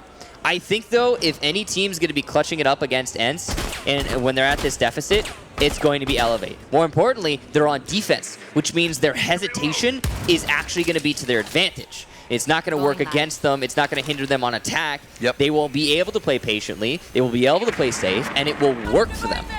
Now, what I think would secure the round here for ENCE is if we see the ENCE that we saw once they changed organizations, once we saw that massive uptake in speed. I would argue we've been seeing it throughout this entire matchup. They've been calculated, but they've been much faster than what we're used to. So it looks as though they will try to take control of this top floor in Piano and get everyone out of train, but it's a tricky, tricky thing to do with everyone being scattered around in some angles. Now, unfortunately, Shate misplaced that Hibana charge, and it won't get line of sight into the corner of the train room. Yeah, but at the same time, ENCE has full control over this top floor, and they haven't been contested at all upstairs by Elevate. And this is what we saw, like Elevate, they don't hold the top floor either on Bank or on Kafe when they're defending the middle floor, which means that ENCE, they have 54 seconds, sure, but they still have plenty of room to work with. They still have 5 defenders to kill. Yeah, they still have 5 defenders to kill also, but they have the ground advantage. So much so. Oh, and a team kill! Panari, what are you doing? You took out Cantor and Kenny and then get taken out by Laxing! Oh man, no, what a heartbreak. A 5-on-3 now after that massive mistake. 30 seconds left to go. Another almost team kill. ENCE, you are not doing what you need to. Sky's gonna take down Wilkie, and this is not gonna go well as Shate gets taken out. Boonsy, last man alive. He's got 60 health and taken out from Shuttle from above. That is not what needed to happen. We are gonna go into overtime on this map. Oh, hey, next season, ENCE, turn on your outlines. Communicate a little bit. Oh, what's going on there? To me, that is just jitters. It's gotta be jitters. That is overtime jitters. That is exactly what we just saw there. Yeah, no, that is a huge mistake. We can't, but we don't want to underline every mistake, but that basically threw away the round. As soon as you kill your teammate and then you get refragged in a sense by the enemy, that puts it in a 5v3. That's unwinnable. That you're not going to be coming back from that. You have no real positioning power. That is really unfortunate to see there by ENCE, and that right there handed an opportunity to Elevate. And now they're going to seize it, putting themselves into overtime. We are going to have Elevate getting that defense first, and ENCE is going to have to attack. Now, arguably, of course, this is going to be the advantage for Elevate. However, we've honestly on Kafe, it's not nearly as one side. It's not defense sided as much as we saw on Bank. Yes, you can win or you can lose rounds. You can lose rounds back and forth and come back from it. But ENCE, after that type of a loss, it's going to be difficult, but I think ENCE can do it. Yeah. The fact that they've been to every lane, they know that these mistakes happen. It's just that they need to get it out of their head and take it round by round, like you said they need to do. The worrisome thing, though, is that, like you said, they've been to every single LAN, and I've seen them at every single LAN. And I tell you what, they have always had this LAN jitter problem. They have always had a situation, one another thing where, like, just a huge mistake costs them a round, and it maybe wasn't the most important round in the world, right? It's a big round, sure, but at the same time, that round carries over in your mind mentally, whether you like it or not. Even if you're a team that, like, for example, ENCE, they say, you know, like, we don't let the momentum get against us. That's because, I mean, what does it really matter? It's round by round, right? There's no monetary, like, anything going on. You don't have to win this round. You don't have to win that round. It's just play round by round, win as many as you can. So you don't have to let the momentum work against you, but something like that sticks in the back of your mind whether you like it or not. Yep. And they've always, it's like one thing at every LAN. We see it from ENCE every time. So with that being said, it is going to be Elevate on defense here. Still 2/3 of the round left to go, and Sky's on the bottom of the white stairs, has spotted out one member by the garage doors. Recovered their diffuser. Attackers have dropped the bomb diffuser. And with IQ and her electronic sensor out, she might be spotting Skies with the heartbeat on the white stairs. Bomb diffuser. I think she detected him, but didn't really... I don't know if they're going to push onto him or not. Yeah, I don't think he's going to be able to make that call. I don't think he really saw it. Ooh, but this is going to be another white stairs attack from ENCE. All the same, it worked out pretty well for them last time. It was kind of an evening trade sort of situation, but Elevate clearly are more prepared for it this time. It is so what ENCE is trying to do right now is trying to take into the white stairs and the A windows, which is the opposite of the map that we're used to seeing attacks come from on this top floor hold. And unfortunately, it's kind of being stalled out. There's only a minute left. They really need to make this aggression happen now-ish. Nowish is right, because there are 60 seconds left to go. Yeah. 5 on 5. Sky's looking like he might try to tag the shots down to Kanto. Going to get a little bit of a closer angle moving on down the stairs halfway. Kanto had picked off this kill before onto Shuttle, who was a castle previously, so he could very well do it again, but he's got to look up for it. Looks as though Sky's actually navigated around. He's inside a reading room. They're going to have 2 members downstairs lurking around, Skies and Shuttle. You can see here Elevate just trying to skirt around the ENCE attack, and they will get the first kill of the round onto Pinari upstairs. Kanto Racketti's already moved on up top, and I believe that was going to be England seeing the shot. Laxing, though, gets Shate down. Kanto picks up the kill on a Chapstick. We are going to have Laxing taken down, and he's now injured for the count. Kanto picks up a kill. A shotgun from England, though, comes out for the refrag, and that's going to be a 2-on-2. Diffuser has been planted, and smoke will go down. Bootsy picks up the kill there, and last man alive is going to be Shuttle. I don't think he's going to get a chance to pick up Laxing. Oh, Wilkie's going to hop on out. He's going to go up to the skylight, and this round will be secured by ENCE. A wonderful retake and a nice job here by ENCE. That is an excellent play, and see in this instance, Shuttle might be able to clutch this out, but no, you can't. Once you get up onto the skylight, yeah, the skylight was pretty much it. Especially if you don't have someone to bait that out. Like we've seen it before. I think it was Young and NVK in season 1 or something like that, where they were looking on up. We saw the connection, but not this time. Yeah. So what is happening there from ENCE's attack? They're putting so much pressure onto the white hallway. They're coming in through the A windows and seemingly going for the A bomb site. But then as they do that attack, as they execute that, they also come in through the skylight in the Scar room, just straight plant inside of B, because all of Elevate is staring at those white stairs in A bomb. And because they're staring at that, it's just a really simple matter to get the defuse plant. And in this instance, because ENCE didn't lose as many people as they did last time they tried to execute that, it was totally successful. They allowed themselves to get back onto the skylight and can maintain control over the defuse plant. A very simple, well, not as simple, a well-orchestrated attack and simple hold from ENCE. Now, this is do or die here for Elevate. They need to win this attack round. I feel like every round for the past 4 rounds has been do or die for both of these teams. I mean, it's been so back and forth. So for those of you who are just tuning in, don't necessarily know everything about the settings and the rules here for ESL for the Pro League of Rainbow Six, it is the first team to 5, but you have to win by 2. If both teams get to 4, like we saw Elevate and ENCE do, it then goes into overtime, and you have to win by 2 or first of 3 rounds. Right. So it's basically first 1 to 6 wins. Was it TLDR? Yeah. Too long, didn't read. First 1 to 6? If you get into overtime, first 1 to 6 wins, period. So we're going to have Elevate. They're going to be going up onto the roof. Pretty commonplace. There's nothing really shocking going on with their attack. I have to say, I really love, by the way, just have to say for future reference, the attack that ENCE has been putting out, which is, again, similar to what we saw from Bittersweet earlier in the season, on this Kafe top floor hold, has been amazing. So thank you very much, ENCE, for the mix-up, and also great job on those executions. But what we're seeing from Elevate is much more commonplace, what we're used to seeing, which is a cigar take, and it's been hit or miss, you know. It has. When they're able to disable Wilkie downstairs and deny that C4, it'll be hit. You know, they're able to make that attack happen.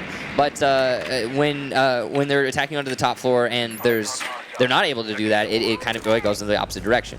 Attacking onto the train room like they are right now, it's a little bit of a different story. You can get that top floor control of the piano, but even once you have that, there's not a lot you can really do with it in that ENCE is not always going to play inside of train. Now, unfortunately for Laxing, he had tossed in 2 stun grenades, but one did not get killed off by the ADS. So his final stun.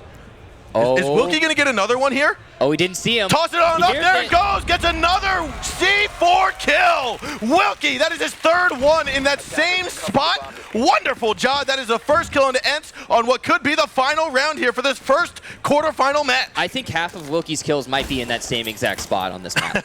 I'm pretty sure, Very, very close. There are 60 seconds left to go, though, a 5-on-4, and the top floor control has been taken over by Elevate. Yeah, and that's a huge momentum shift for ENCE, who is also they're the ones on match point, so all they need to do is play this safe and they will win this. Now Skies just barely missed the shot there on a shot but Laxing comes in, sweeping in hard, gets the headshot down. That's Mira gone. That Mira window's also going to get opened up. Looking like they want to push in from A or possibly just drop in and go towards the fireplace. But Wilkie is on those red stairs and they have the holes opened in the wall. So it will not be an easy feat. You've got Boonsy inside of B, Wilkie's watching A, and this is now just going to be a flood in from the fireplace. Coming around, Panari sees the shots, moves on forward, misses his target. Skies gets a double kill. It's a 2-on-3 now, and Shuttle picking up a kill there on Wilkie as Wilkie got Chapstick down. Last one alive is Boonsy. He's got to get this 1-on-3 clutch. Plant's going to go down inside of the A site. Skies is looking at fireplace. Boonsy knows he cannot go through there. Laxing looks on through the red stairs hallway, and we are now in the 11th and final round here of this first quarterfinal match between ENCE eSports and Elevate. ENCE getting a little bit too ahead of themselves there in that round, and instead of playing the passive slow game on their hold, having that man advantage, they tried to push in through that white hallway. Skies took those 2 players out, and then more importantly, I have to say, Shate playing inside of the train room, he doesn't necessarily need to do that for any reason whatsoever. There's no pressure really coming from the balcony. There's no pressure really coming from the red stairs. He could rotate outside of train room as all the attackers are above him and not get picked off, hold the bomb site, and it would have been much easier for ENCE to win that round had that happened. But now we are going to be going on to overtime match point. Ladies and gentlemen, this is the final round. You can't get much closer than this, ladies and gentlemen. Who wins, it's over in the next 3 minutes and 26 seconds. What if there's a draw?